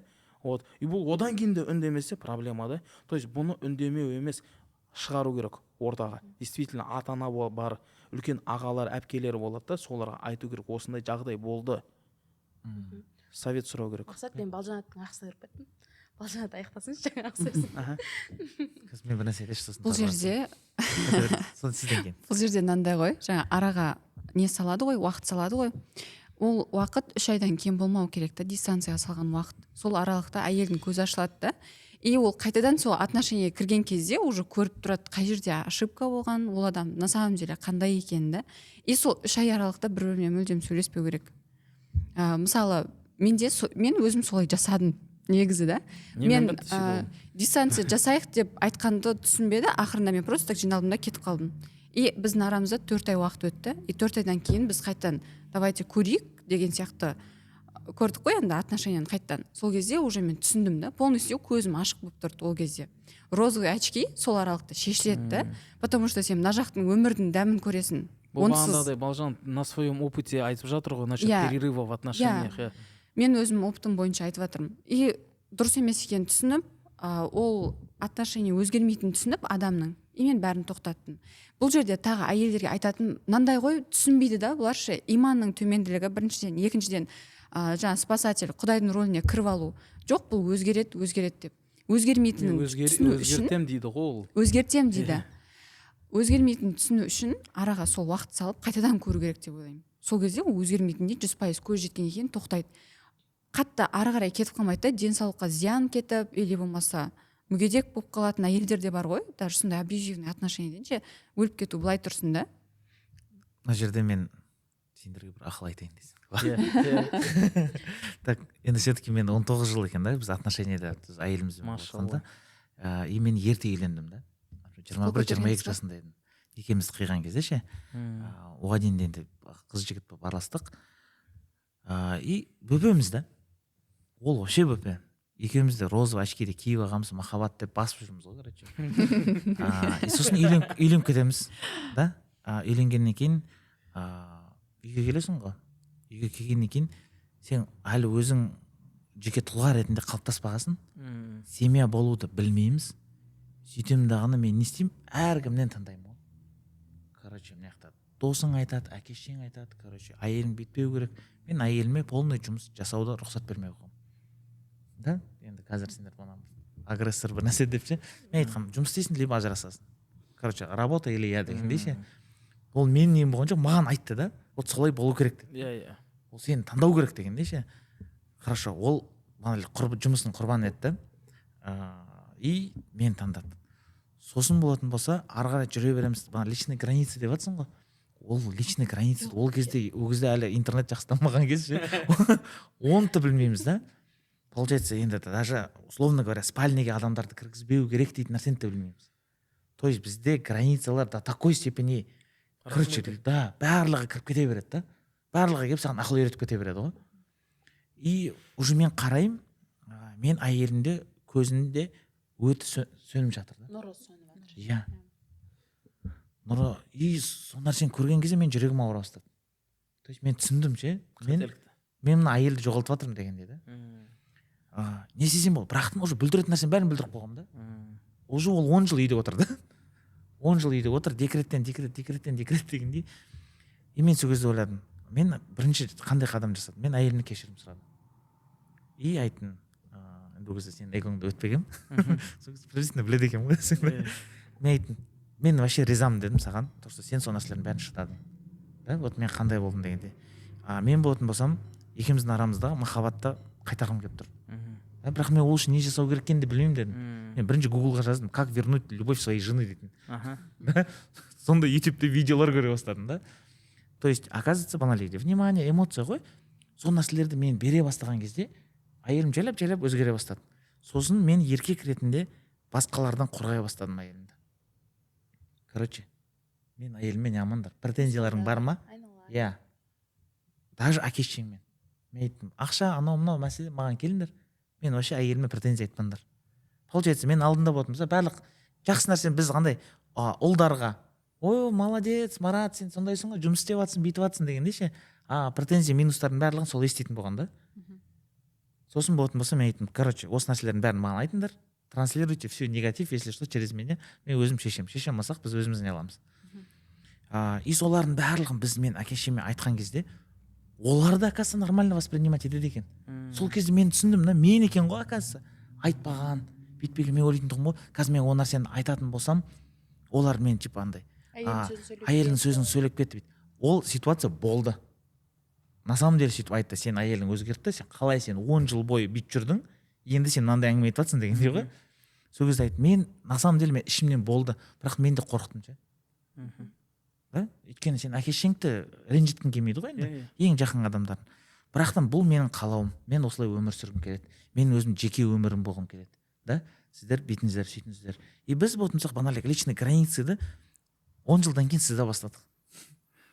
Вот біреуге күлкінішті шығар қазір да, но ондайға өмір сүріп отқан адамдар да өте көп деп ойлаймын. Сосын біз айттық, давайте біз бөлек тұрып көрейік. Біз бөлек сосын 3 ай тұрдық. Сосын қайтып келдік.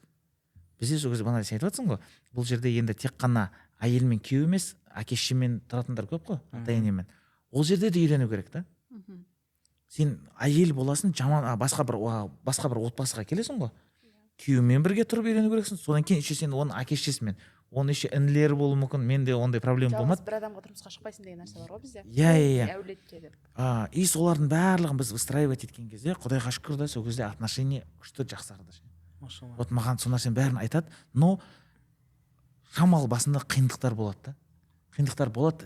Вот мен, например, өзім айтамын, бізде Құдайға шүкір, что екеуміздің де миымыз болды, шыдадық та определенный ситуациялардан да. Но көп адамдар сол нәрседен ситуацияны өтпейді. Мен, например, қол көтермегем, ондай границаны енді маған үйреткен. Мен 3 әпкем бар ғой, 3 әпкеден кейін мен жалғыз ұлмын. И 3 әпкем мен именно осы монолеге джентльменство, да, қыздарды құрметтеу керек, қыздарды өйткені сен айтады, сен бізге сондай нәрсені қалайсың ба дейді, жоқ мен қаламаймын. Сен тура сен бізге не қалайсың, сол нәрсені жаса деген. Керемет, иә. Да, и мен, например, үйдегілерге айтатын тұғым, сен балам дейді, әйеліңді былай ұста дейді да. Бірақтан ана өзінің қызына келген кезде күйеуіңе айтса былай істесін да деген. Мен айтамын, бұл политика болмайды. Бәріне бірдей болды. Иә, двойной стандарты. Да, біз бәріміз не істейміз? Елімізде коррупция болмасын дейміз. Иә? Бірақтан не істейміз? Өзіміздің қасымыздағы адам коррупция жасап, одан бізге пайда болып жатса, үндемейміз да. Бірақтан елімізде коррупция өзінен өзі жоқ болып кетсін дегендей. Иә. Мен ойымша сондай двойной стандарты болмау керек, екі түрлі. Сен қызыңа не айтасың, ұлыңа да тура сол нәрсе. Мына теманы қозғап кетсек те, отбасыда тек қана күйеу әйеліне немесе әйел күйеуіне абьюзерство жасап, андай домашний насилие көрсету бір жолда, басқа бір несі бар да бұл жерде. Кер кезде бізде ортада кездеседі, әртүрлі адамдар келеді енді консультацияларға, тренингке, ата енесінен сондай отбасылық не зорлық, зомбылық көреді. Кәдімгі қайын атасы келіншегін қылқындырған, қайын ата, ұрған, сондай историялар естігенмін. Адамдар келген, енелер бар, еще ажырап жүреді. Енелер келіндерін ұрады дегендей да, ұрсады бағандағыдай. И осы нәрсе туралы сөйлесіп кетейікші. Айда ханым енді. Енелер именно ажырататын. В основном сол статистика жоғары. Сол, енелер ажыратады бағандағыдай. Или то же самое бағандағыдай теща дейміз ғой. Қыз келіншектің анасы да кіріп кетеді қарым қатынасқа. Бір ситуацияны осы жерде бөлісейінші, бір клиентімен болған ситуация. Біз 3 ай жұмыс жасадық клиентімен. Сол кезде біз ер азамат пен әйел екеуі бір-бірін қатты жақсы көреді. Но еркекте более нарциссизм бар. Но екеуі бір-бірін туралап келіп жатыр. реттеп келіп жатыр. Екеуі жаңағыдай ата енесімен тұрады да, но бөлек гостиницаға кетеді, бір аптада бір рет, өздерімен айналысады, үйтеді бүйтеді, короче. Бірақ енесі жақсы да, енесі поддерживает келінін ше, но атасы 6-да үйде бол, мынандай киім кимесін келін, бүйтпесін деген нәрсе болады да. Күйеуі айтайын десе папасынан қорқады. Сосын біз оны былай шештік, ответственностьтың бәрін полный ер азаматқа тапсырдық. Жаңа Мәкең айтып жатыр ғой, өзіме алдым барлық ответственностьті ше. Потому что по-любому әйел адам келін болып түскеннен кейін чужая болып жүреді. Оның сөзі обидно тиеді, енеге обидно тиеді, атаға обидно тиеді. Ол кезде біз былай жасадық, біз сезімдермен жеткізіп бастадық күйеуіне ше. Күйеуімен бұрын ол ұрысып қалатын еді да, біз беттік, жан маған осылай деп жатыр, короче, мен бұл жерде мен бөтенсіп жатқан жоқпын, но мен іштей өзім жаман сезініп қалдым. Мен папам өйтіп ұрыспаған, маған өйтіп запрет қоймаған, мен задыхаться етіп жатырмын.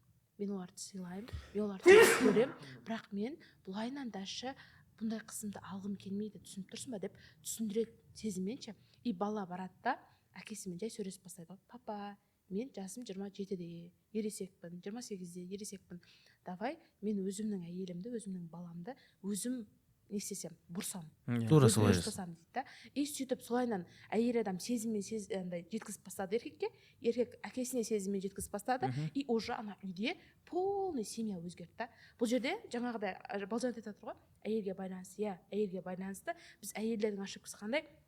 Ұрысқан уақытта айқайлап кетеміз, ренжиміз, жылаймыз, манипуляция, одновременно манипулятор боламыз, одновременно жертва боламыз. Мысалға ше. И енді осы жерде просто мен мысалға всегда айтады ғой, еркек шешім, әйел сезім дейді осы жерде. И әйел чувстволарымен, сезімдерімен білдіріп бастайтын болса, енені де, атаны да өзінің күйеуі, яғни туған балдары барып айтуға болады, барып сілтеуге болады ол кісілерге ше. Сол кезде ана өзінің туған бауыр еті баласының сөзін по-любому әкеше тыңдайды да, чужая мысалға келін, сырттан келген келінге қараған. Права не качает. Поэтому күйеуімен отношениесін жақсылап алу керек, күштілеп алу керек, и содан кейін барып күйеуі бару керек әке шешесіне. Ол жерге прямой әйел адамның өзі баратын болса, сен мен баламды басына бағасын, бағасын, үйтіп бағасын деген нәрсе болады. Қазір Аллаға шүкір отношениялар жақсы.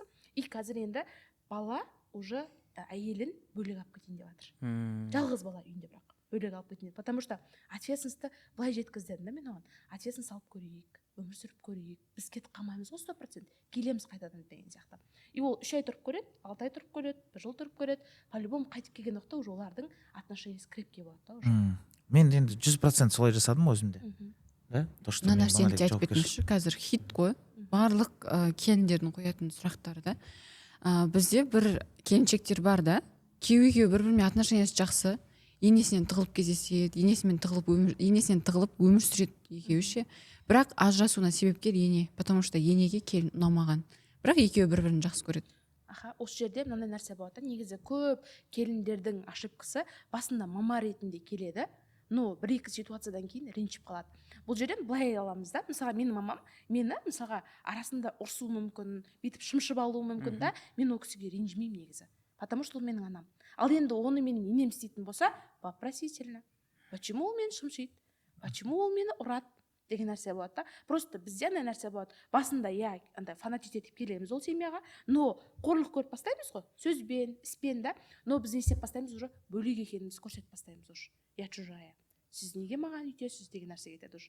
Осы жерде просто дұрыс түсінуді үйрену керек та. Мысалға ене не үшін баласын бермей жатыр, ол баланы 27 жыл 30 жыл бойы бақты, қақты, жалғыз баласы болуы мүмкін да. И ол мамасының баласы болуы мүмкін.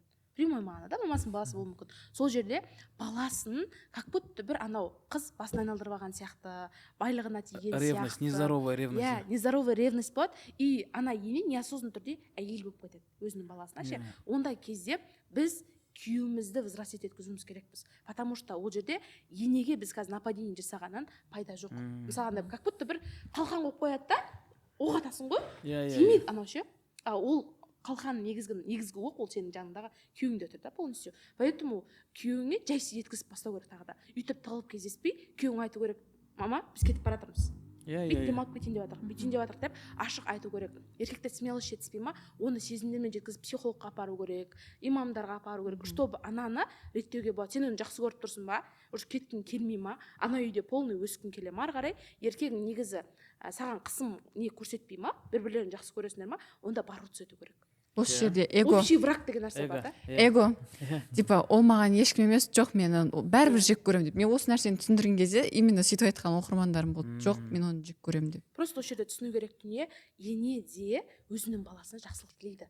негізі Иә, әйелі де өзінің күйеуіне жақсылық тілейді. Бұл екеуі просто қазір күйеуі мен әйелі бірігіп, общий враг енді ене болып тұр ғой, соны жақсы жаққа қарай ауыстыру керек та.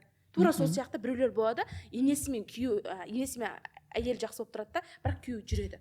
Ондай кезде мына екеуі бірігеді да, мына жердегі общий врагты алып тастайды. Ол жаңағыдай психологический тұрғыда, андай сабырлықпен, әдемілік жеткізу, ешқандай ұрыс-керіссіз сезімдермен жеткізу. Потому что біз бірінші адамдармен шайқасқан кезде физически шайқаспаймыз, біз эмоционалды шайқасамыз. Біз взглядпен атсамыз, затты деп қойып кетеміз, бүйтіп сөйлемейміз, игнор жасаймыз. Вот осы жерде көп әйелдер не істейді? Үйінде мінезін көрсеткен кезде ол айтқан жасатып үйренген ғой, но ол өзінің үйінде емес қой. Ол уже мынаяқтағы үлкен үйде да, оның ана мінезін жері өтпейді. Бұл жерде мынандай ғой, қараңыздар да, мен 4 ай болды біз қазір бөлек тұрып жатқанымызға ше. Сол кезде енді мен жалғыз балам да, туысқандардың арасында енді үлкен резонанс болды. Мен бетіме келіп бүйтіп басып жатқан жоқ, но мен артынан сөйлеп жатқандарын бәрін естіп отырмын. ата-анасын қалдырып кетті. Иә. Да, біз ол нәрсені бірге сөйлестік, шештік, осылай дұрыс болады, давай біз өзіміз түсіріп көрейік, мен жауапкершілікті толықтай өзіме алып көрейін. Да? Менде мынандай желание болмапты, оказывается, үй соғу дейтін. Еркек ретінде ше. Мен жер үйде тұрып жатырмын ғой. Готовый, потому что Иә, мен сөйтіп маған әйелім айтады, давай үй соғайық. Не қыламыз деймін да. Сөйтіп мен қазір енді арендада тұрып жатырмын ғой. уже түсініп жатсың. Мен қазір үй соққым келіп жатыр ше. Вот развитие получается. Иә, мен ол миыма сол нәрсе жетті. Да, то, что мен қазір банали үйді соққым келіп жатыр. Әкешім Құдайға шүкір өздерінің денсаулықтары жақсы. Қазір олар айтты, давайте сендер өздерің тұрып көріңдер. Да. Ең қызығын айтайын ба? Ана жолы папам маған видео жібереді. Общий чатымыз бар да енді. Сол жерде мамаға айтады, да, енді еркелетіп жатыр да. Мама, да, и сондай видео түсіріп, соны чатқа жіберіп жатыр. Мен ол нәрсені соңғы 10 жылда көрмеген ондай. Сезон. Мынандай болатын тұғын ғой, например, менің 4 бала шағам бар, енді бізде енді айқай шу ғой үйде, стабильный да. Олар уже үлкейген сайын не алады? Да, уже тыныштық керек, не керек. И екеуі қазір айтып отыр, блин, ана көре алмаған сериалдарымызды көріп жатырмыз. Апта соңы біз барып тұрамыз да балаша. Болды, бір күнде жетеді, рахмет дегендей. Қайта қойыңдар. Да, ең қызығы екеуінің арасында қарым-қатынас та жақсы болып кетті да. Олар түсінді. Например, мен мамам мені главный рөлге қойып қойған да. Осы балама не болсын дегенде. И сосын түсінді да. Мен күйеуімді не қылу керек екен. Главный роль кетті. Иә. Бөлек. Но мына қысымда дайын болу керек та. Менің мамамның мамасы даже бүйтіп айтқан ғой. Мынаума сенің ана жалғыз балам, который возлагать етеді. Менің көзімше ше. Менің көзімше мен ойлап. Сен тещам ба? Жоқ, менің апам. Үйге келіп тұрады да бізге. Сөйтіп менің көзімше сөйтіп айтты да. Сен қалай не қыласың, бүйтіп отырсың деген. Апа қоя беріңіз, ол біздің өзіміздің шешім ғой, не дедім да. Но давление получается менің әкеме де шешеме де өте үлкен жасалынды. Туысқандардың тарапынан ше. И сол кезде ол өте дұрыс нәрсе. Біз өзіміз шештік. Сендер өздерің тірліктерімен жүре беріңдер дейтін да. Осы жерде мен қосып өтейінші, мен жаңағы нәрселерді способтарды не үшін айтып жатырмын? Уже ер азамат жақсы көреді, ер азаматпен қарым-қатынасы күшті. Бұл жерде просто жаңағыдай ғой, сыртқы факторлар болатын болса, ішкі факторлар болатын болса, шешуге болады да. Ал жаңағыдай қысым болатын болса, жаңағыдай зорлық-зомбылық болатын болса, жаңағы менің бірінші айтқаным да уже ол жерде ше. Сол нәрсені уже резонанс туып қалмасын деп жатырмын мына жаққа ше. Бұл жерде бағана камераға қарап айтайын, енелер, қайнаталар, аталар, қайненелер дегенде да, бұл тыңдап жатсаңыздар түсініңіздер, жігіт өзінің үйіне келіншекті алып келген кезде, в первую очередь өзіне келіншек алып келіп жатыр, әйел. Бізде мынандай нәрсе бар да, үйге келінді алып келеді да, как будто ол құл да, енесіне жұмыс істеу керек та. Ол енесі енді не виновата, потому что ол өзі сондайды көріп қойғандай.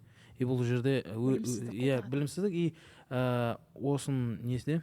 Менталитет еще. Да, вот менталитет ол негізі бұл армияда айтады ғой, дедовщина таза дедовщина болады да. То есть ана ене өзінің енесінен көрген, енді мына келіншегіне давай теперь я тебе покажу дейді да. Біздің заманда стиралкалар болмаған, біздің заманда ана мынау болмаған деген темалар да.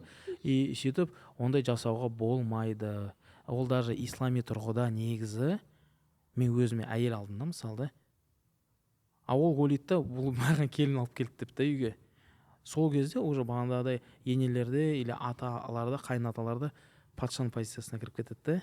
Все, давай делай, таңғы 6-та тұр, или істе, тұрмаса да мақұл, шай дайындап қой, ананы істе. Она в первую очередь жена для мужа. Соны ұмытпау керек та. Біз Малайзияда, енді мен мусульманский ел ғой енді да, Малайзия ислами ел болғаннан кейін былай айтатын тұғын бізде, то что сенің әйелің саған үй жинау, да, сен артынан қарау, бүйтіп, короче, енді бізде енді быт деп айтады ғой. Не обязательно ма? Иә, ол не емес дейді. Тек қана сенің разылығыңды алу керек дейді да енді да. Біз оған шақырмаймыз енді, қазір ойлап қалмасын тыңдармандар. Все, тогда не будем делать. Да. Ол бар, иә, келісем. Да, то есть сол кезде айтты да, сен просто өзің оған сондай махаббат беру керексің деді, что ол соны от души сен махаббатың, сен сондай вниманиеңа, сен келіп аналегідей жұмыстан мен осыншама неғылдым, мына ақшаны неғыл деп, мен спрос сұрамайтын өте көп сумма бар да. Мен айтамын, мына ақшаны алды, өзіңе жарат. Қайға құртсаң ойға құрт. Ана без чувства вины деп айтады ғой да, чтобы да, міндетсінбей сен қайға неғып тастадың, бүйтіп тастадың, сөйтіп тастадың деген нәрсе емес. Өйткені ондай жаратылған ақша ол өзіне не алмайтын. Біз басында енді кішкентай лялькамыз болған кезде мен әйелім ақша қатты тапқысы керек та. Сол кезде мен не қойған тұғым, кәдімгідей айлық қойған тұғым. Сен үйде бала қарап отқанға осындай айлық, там үйде тамақ істеп жатқан, бүйтіп жатқанына деп ше. И ол вот сол ақшаны бір тапқандай бір өзінде сезім болды. Енді мен сонда қызық болсын деп істеген да. Әйелдер үшін это быть неблагодарный тірлік сияқты көрінеді да. Не рахмет жоқ, не ақша жоқ. Еще ұрсат сен. Еще сен ұрсат деген сияқты. Осы жерде мен кішігірім өзімнің пациентіме болған ситуацияны айтып өтейін. Ер азамат келді маған ше. Алматыда бір ер азамат келді, айтады да, то что әйелімен болған ситуация, конфликт болып қала береді, ұрыс болып қалады, и қол жұмсап қоя береді, ұрып қоя береді. И айтамын ғой, қанша бала шағаң бар деймін, 2 бала шағам, 2 қызым бар дейді. Алла оған 2 қыз жіберген да. Бұл уже ұстаз болып тұр ғой 2 қыз оған. Мен айтамын да, ертең осы 2 қызың үстіп келеді. Либо үстіп, сөніп жүреді сенің әйелің сияқты. Сен қалайсың ба солар десем, жоқ, менің қыздарым образованная болады. Ол бай әулетті дейді. Анаға әйелі кедей әулет, былайша айтқанда. Мен айтамын да, сен қазір анасының состояниесін көріп жатыр ғой ол қыз. Ол қыз ойлап қалады, зорлық-зомбылық это нормально деп деймін да. Уже содан кейін уже ұрайын деп жатса, сол нәрсе есіне түседі да. 2 қызы мөлиіп қарап отқан уақытта уже автоматын қояды. Ұрғанша, бұл жерде жаңағыдай ғой, ер азаматтарға да айтқым келетін дүние, егер сіздерде әйелге деген шамалы оның ақысына кіріп кету, оны ұрып қою, оған манипуляция жасау деген сияқты состояние отқан болса, сен просто өсіріп жатқан қызыңа қарауың керексің. Ол 1 қыз болсын, 2 қыз болсын, 3 қыз болсын, по-любому ол ситуация өміріңде қайталанып келеді. Потому что әйелде ол бір әкенің аманаты да саған берген.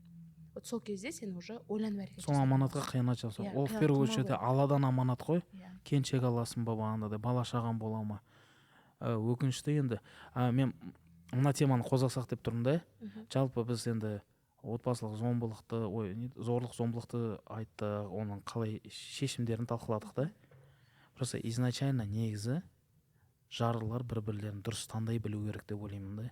Бұл нәрсенің бәрі қашан бәрі неден болып отыр? Басында дұрыс таңдау жасамағаннан ғой негізі. Сол жайлы сөйлесіп қайтсақ. Сіз қалай таңдадыңыз? Өзіңіз бөліссеңіз. Әркім өзі ойымен. В основном негізі жас кезінде, то есть кішкентай возрасттағы тұрмысқа шығатын қыздар ақымақтықпен кетіп қалады негізі. Жеңіл-желпі ойнап жүріп, отношения деген осы екен, тұрмыс құру деген осы екен, ақ көйлек кигеніне риза болып кетіп қалады негізі да. Менде де сондай случай болды. Шынымды айтсам, даже бізде той болып жатырса да, бізде ата-анамызбен тәтті шай болып жатса да, мен оған қарауға, фокус қоюға уақытым болған жоқ екен ол кезде ше. Әлі ұшып жүрген кезім ғой менің. И тойдың уақытын шешіп кеттік дейді. То есть просто так ата-ана кездеседі деп айтады маған. Бірақ сол жерде просто кездесуі, оказывается, соңы тәтті шайға ұласып, сол жерде қалың-мал беріп, тойды шешіп кетеді. Мен тойға келіскен жоқпын ғой дедім, потому что бұл менің бірінші жігітім болатын жоқ. Мен просто әшейін қызық үшін жүріп көремін деп ойлағам. қызығушылығына байланды. бұл жерде ниет қызығушылық болды. Иә. Вот осы нәрсеге мән беру Отбасы керек. құру Вот емес. ниет.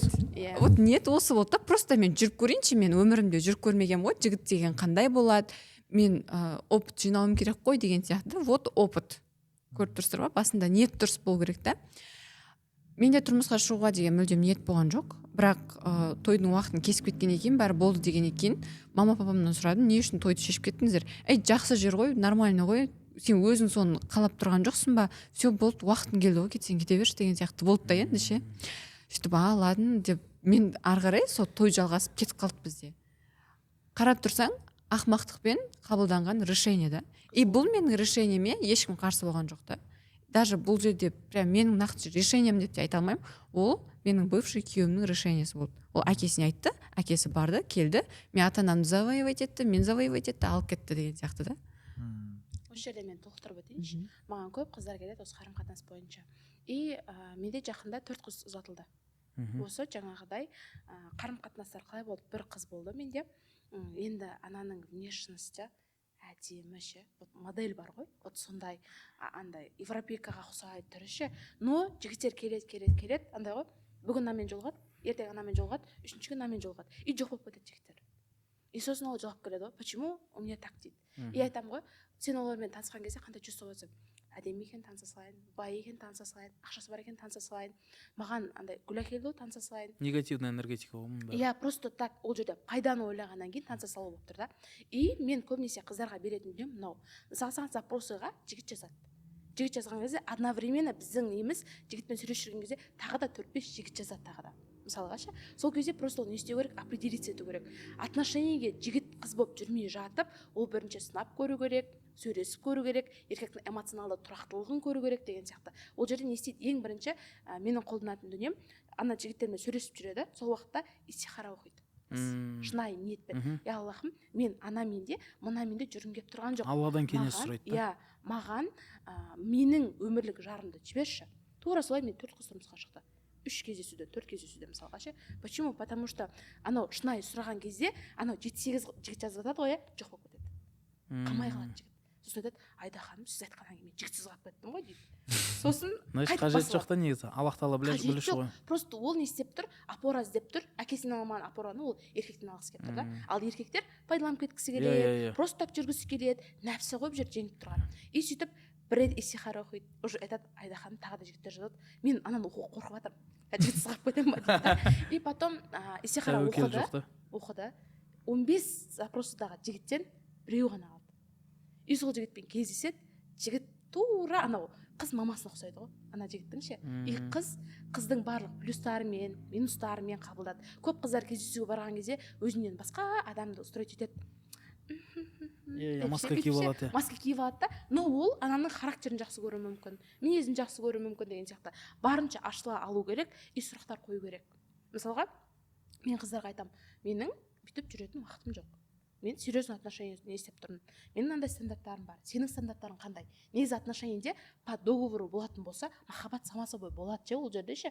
Животное желание болады, шынайы желание болады деген сияқты. Просто сол жерде бірінші истихара, потом кездесуге барған кезде екеуінің приоритеттерін дұрыс жағынан қарау, и үшіншісі уже дұрыс болатын болса, жігіттің әке-шешесін жаңағыдай сұрастыру керек, өзін сұрастыру керек, оны шамалы ашуландырып та көру керек, оны шамалы жаңағыдай былайша айтқанда бір поддержка беріп те көру керек, оның реакциясы қандай болады. Уже барлық нәрсе тура келетін болса, тағы да бір 3 күн 7 күн истихара оқып, тұрмысқа шығуға уже не келеді, жаңағыдай не етеді, белге келеді уже полностью жақсы жақтары сондай болған уақытта уже ол жігітке тұрмысқа шығып кете берсе болады. Ал біздегілердің ошибкасы қандай? Ресторанда отырып танысады, анау анаған десерт жібереді, мынау анаған бүйтеді деген сияқты. И ол кезде уже сөйлесіп кете салады да. Тура сол сияқты клубта, тура сол сияқты жаңағыдай бір ашық орында деген сияқты. Просто танысу керек ондай жігіттермен. Үйге келгеннен кейін кеңес алу керек. Алладан, жаңағыдай психологтан, жаңағыдай неден мысалға молдадан барып деген сияқты. Просто осы нәрселерге мән беру керек. Критериялар. И бастапқы дүние бұл жерде ниеті дұрыс болу керек. Ниеті кәдімгідей тұрмысқа шығатын ниет болатын болса, Алла разы болсын деген еді.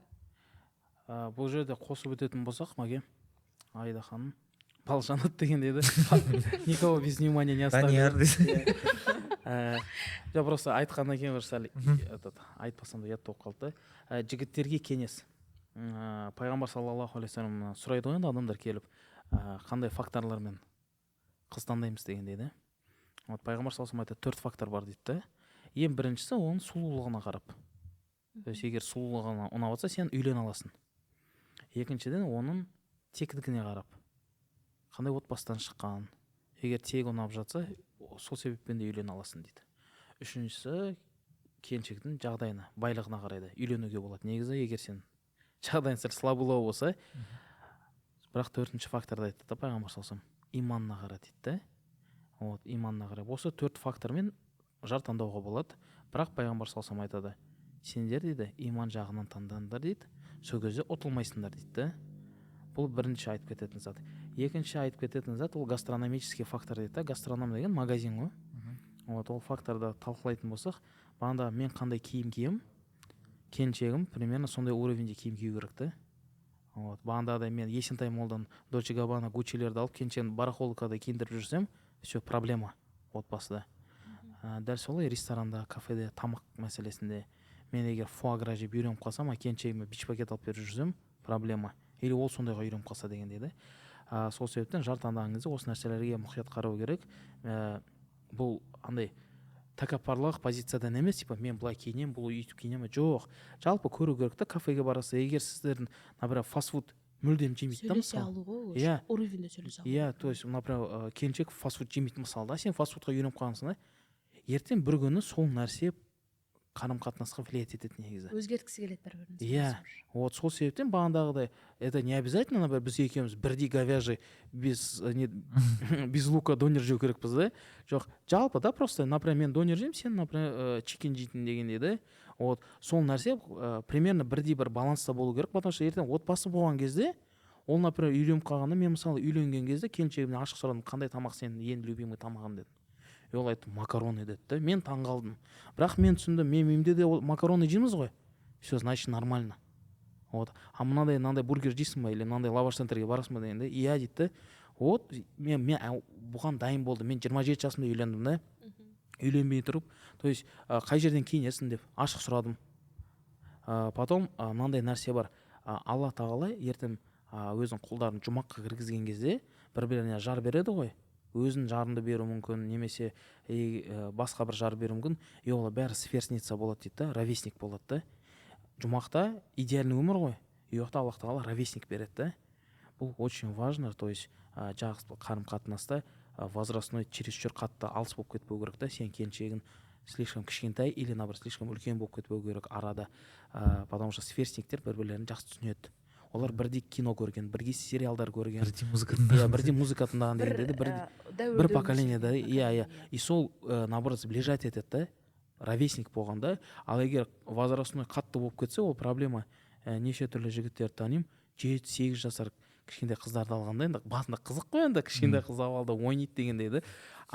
Сөздің ашығы сондай да.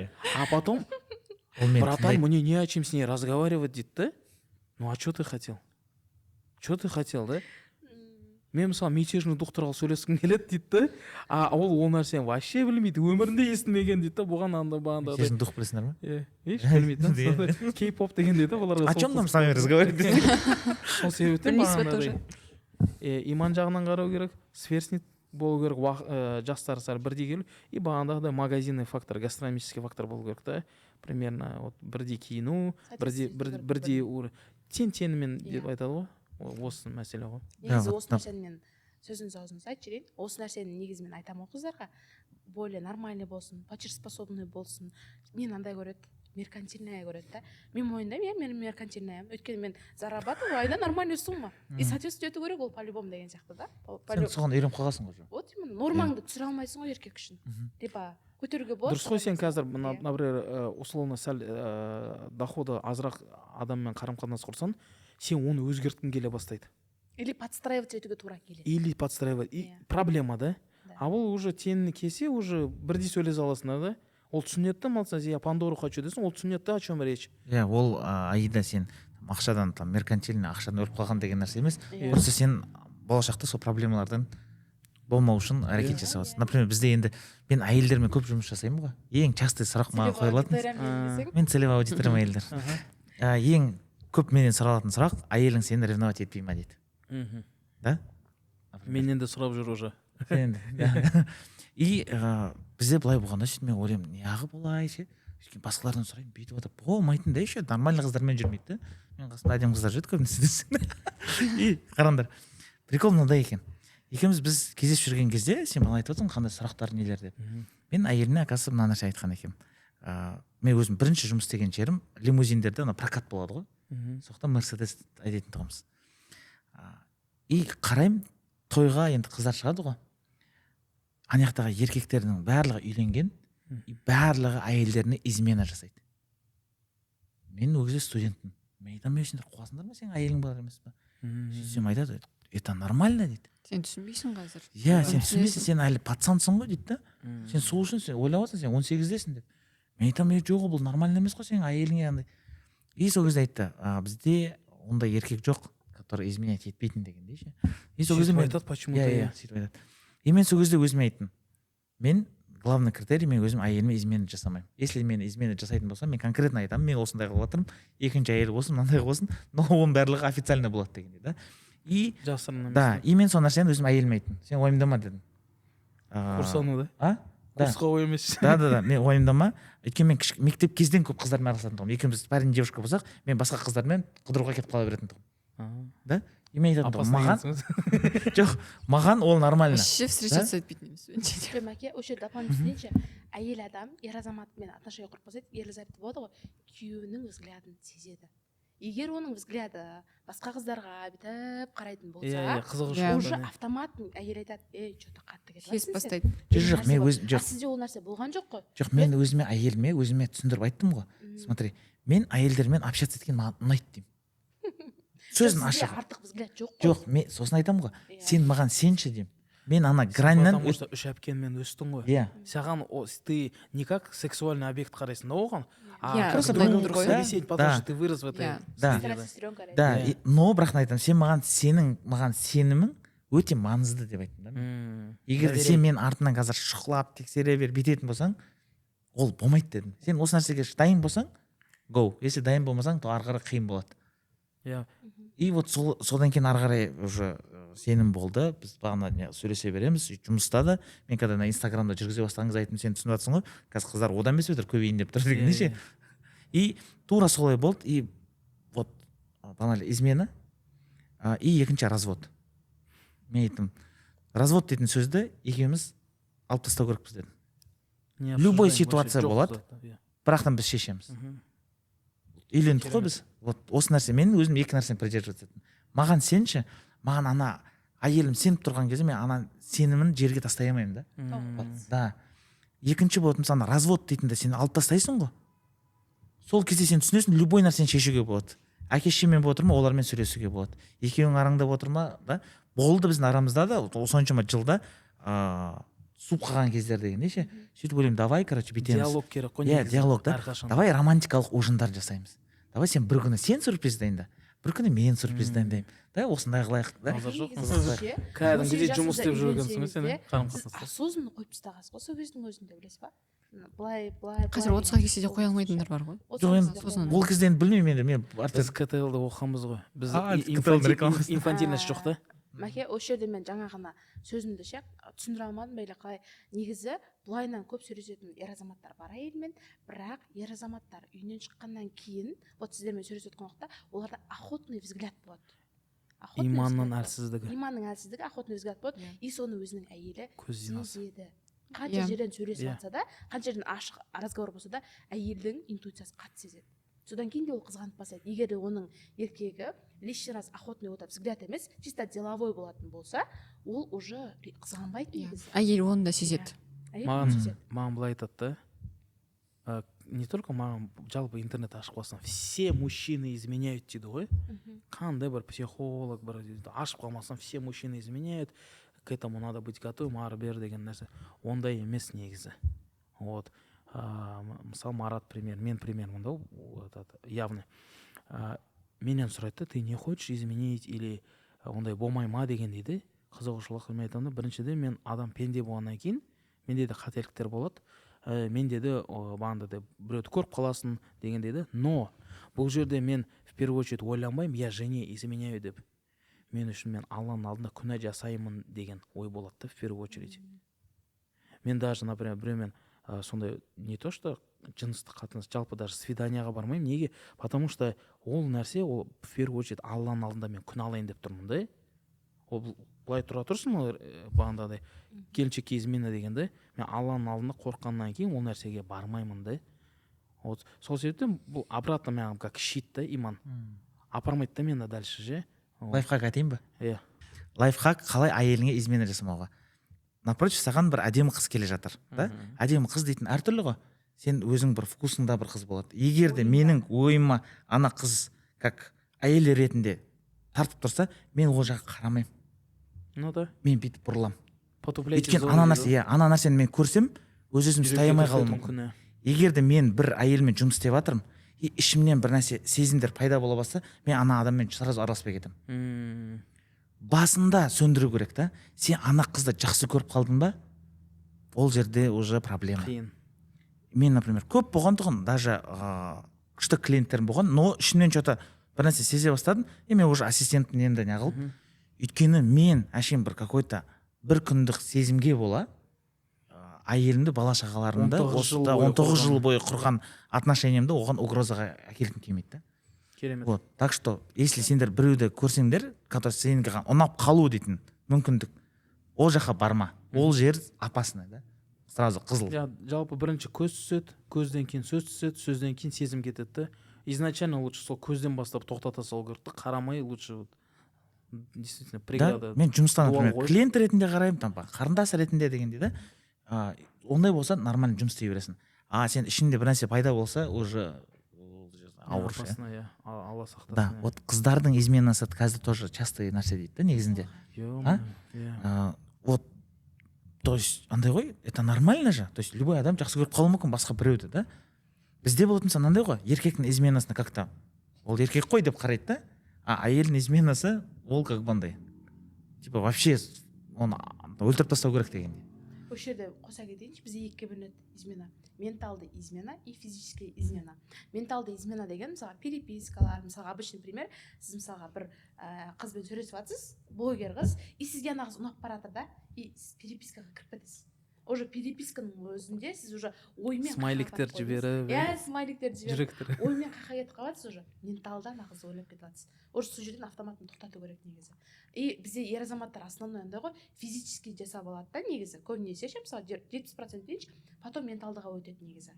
Мысалы әйелдің изменасын көп адамдар кешірмейді ғой, не үшін? Өйткені әйел бірінші ойша жасайды изменаны, потом барып физически шығарады. Еркектер наоборот па сөзі? Ер азаматтар негізі основной, мысалға, осознанный еркектердің типажы бар, и жаңағыдай эмоционалды жетілмеген еркектердің типажы бар. Эмоционалды жетілмеген еркектер, бұлар физикалық тұрғыдан клубқа барып қалады, бірдеңеге барып қалады, олар ары қарай кетіп қалса негізі көбісі ше. Ал менталды жаңағыдай жетілген ер азаматтарда жаңағыдай ғой, менталды басталады. Основной жаңағыдай уже ой келіп жатыр ма, олар уже ауыстырғысы келеді да полностью. Ал әйелдерде қай уақытта измена жетеді, уже еркек надоелыңды шығарады ғой сенің.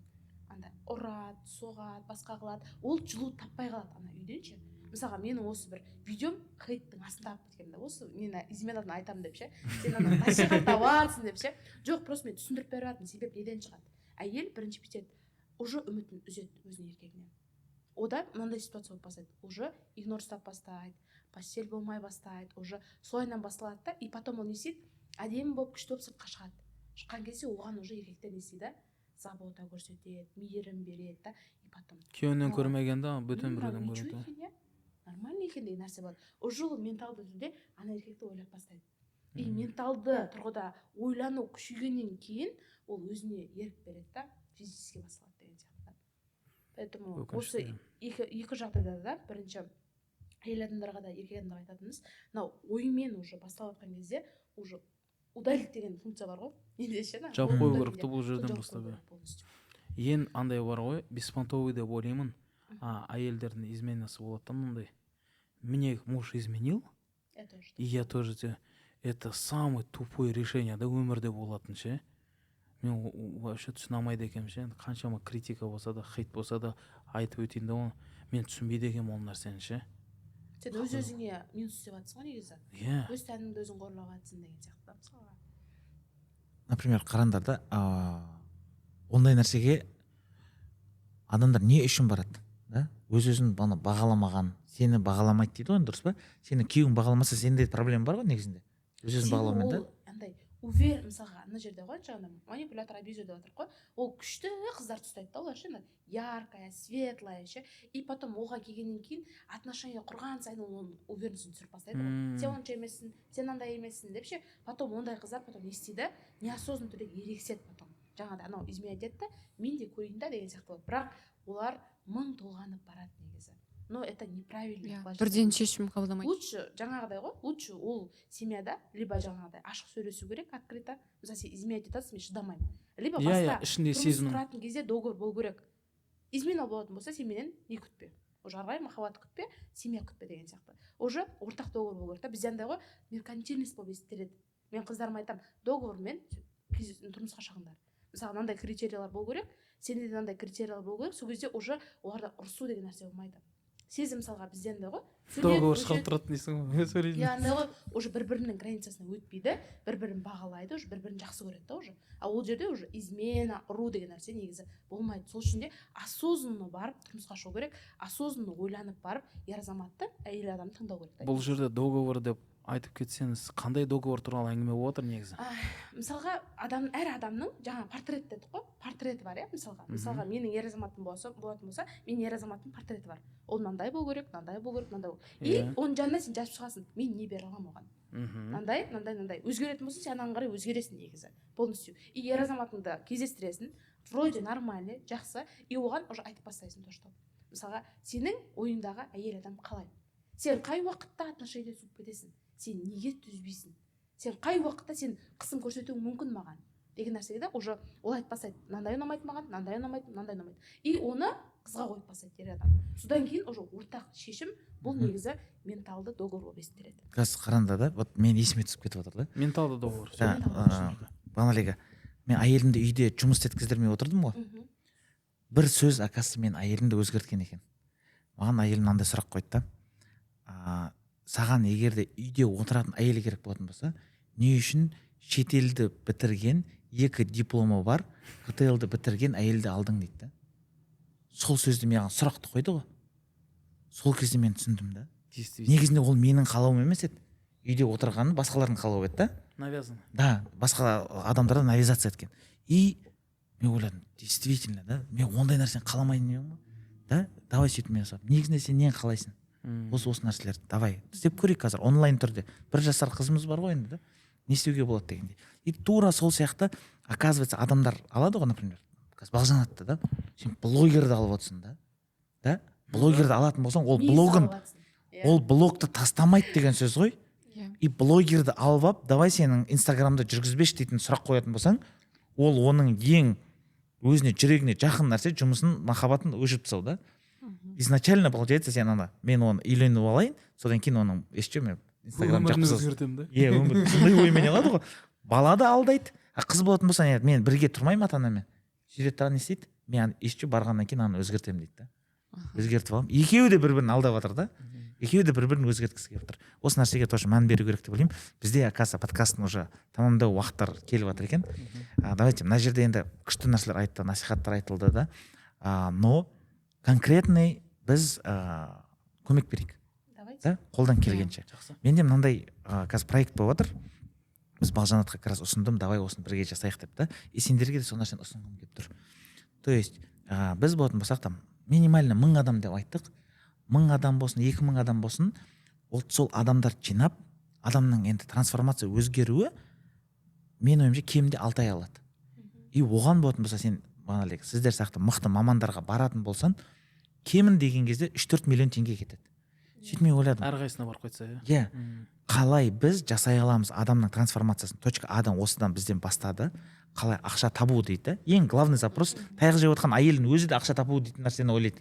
Иә. Өйткені ақша жоқтылық болып тұрғаннан кейін ол қиын да басқа нәрсені ойлау.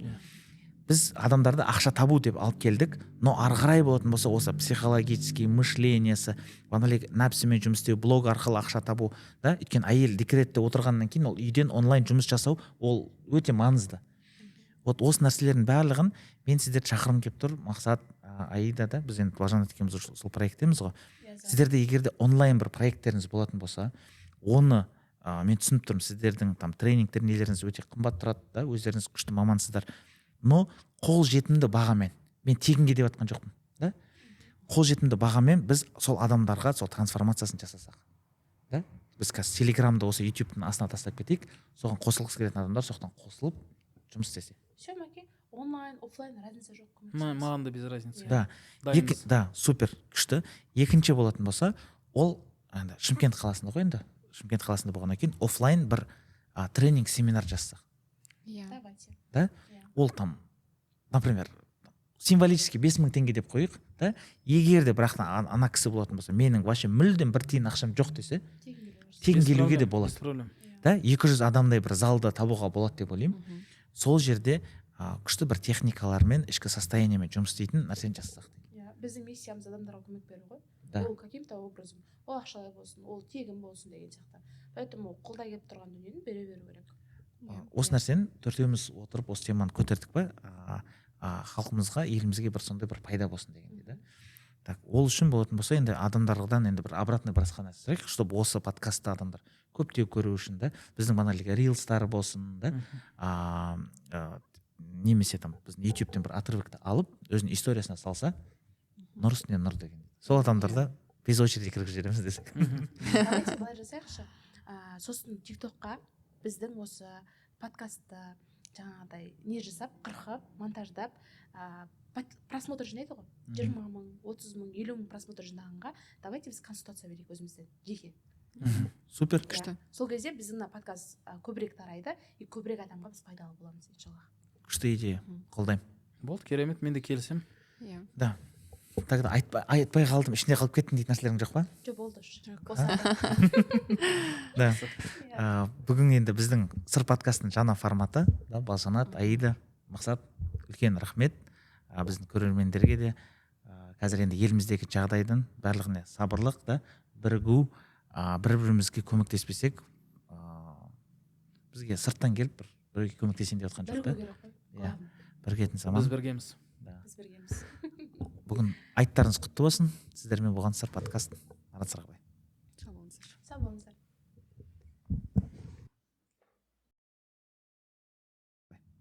болыңыздар.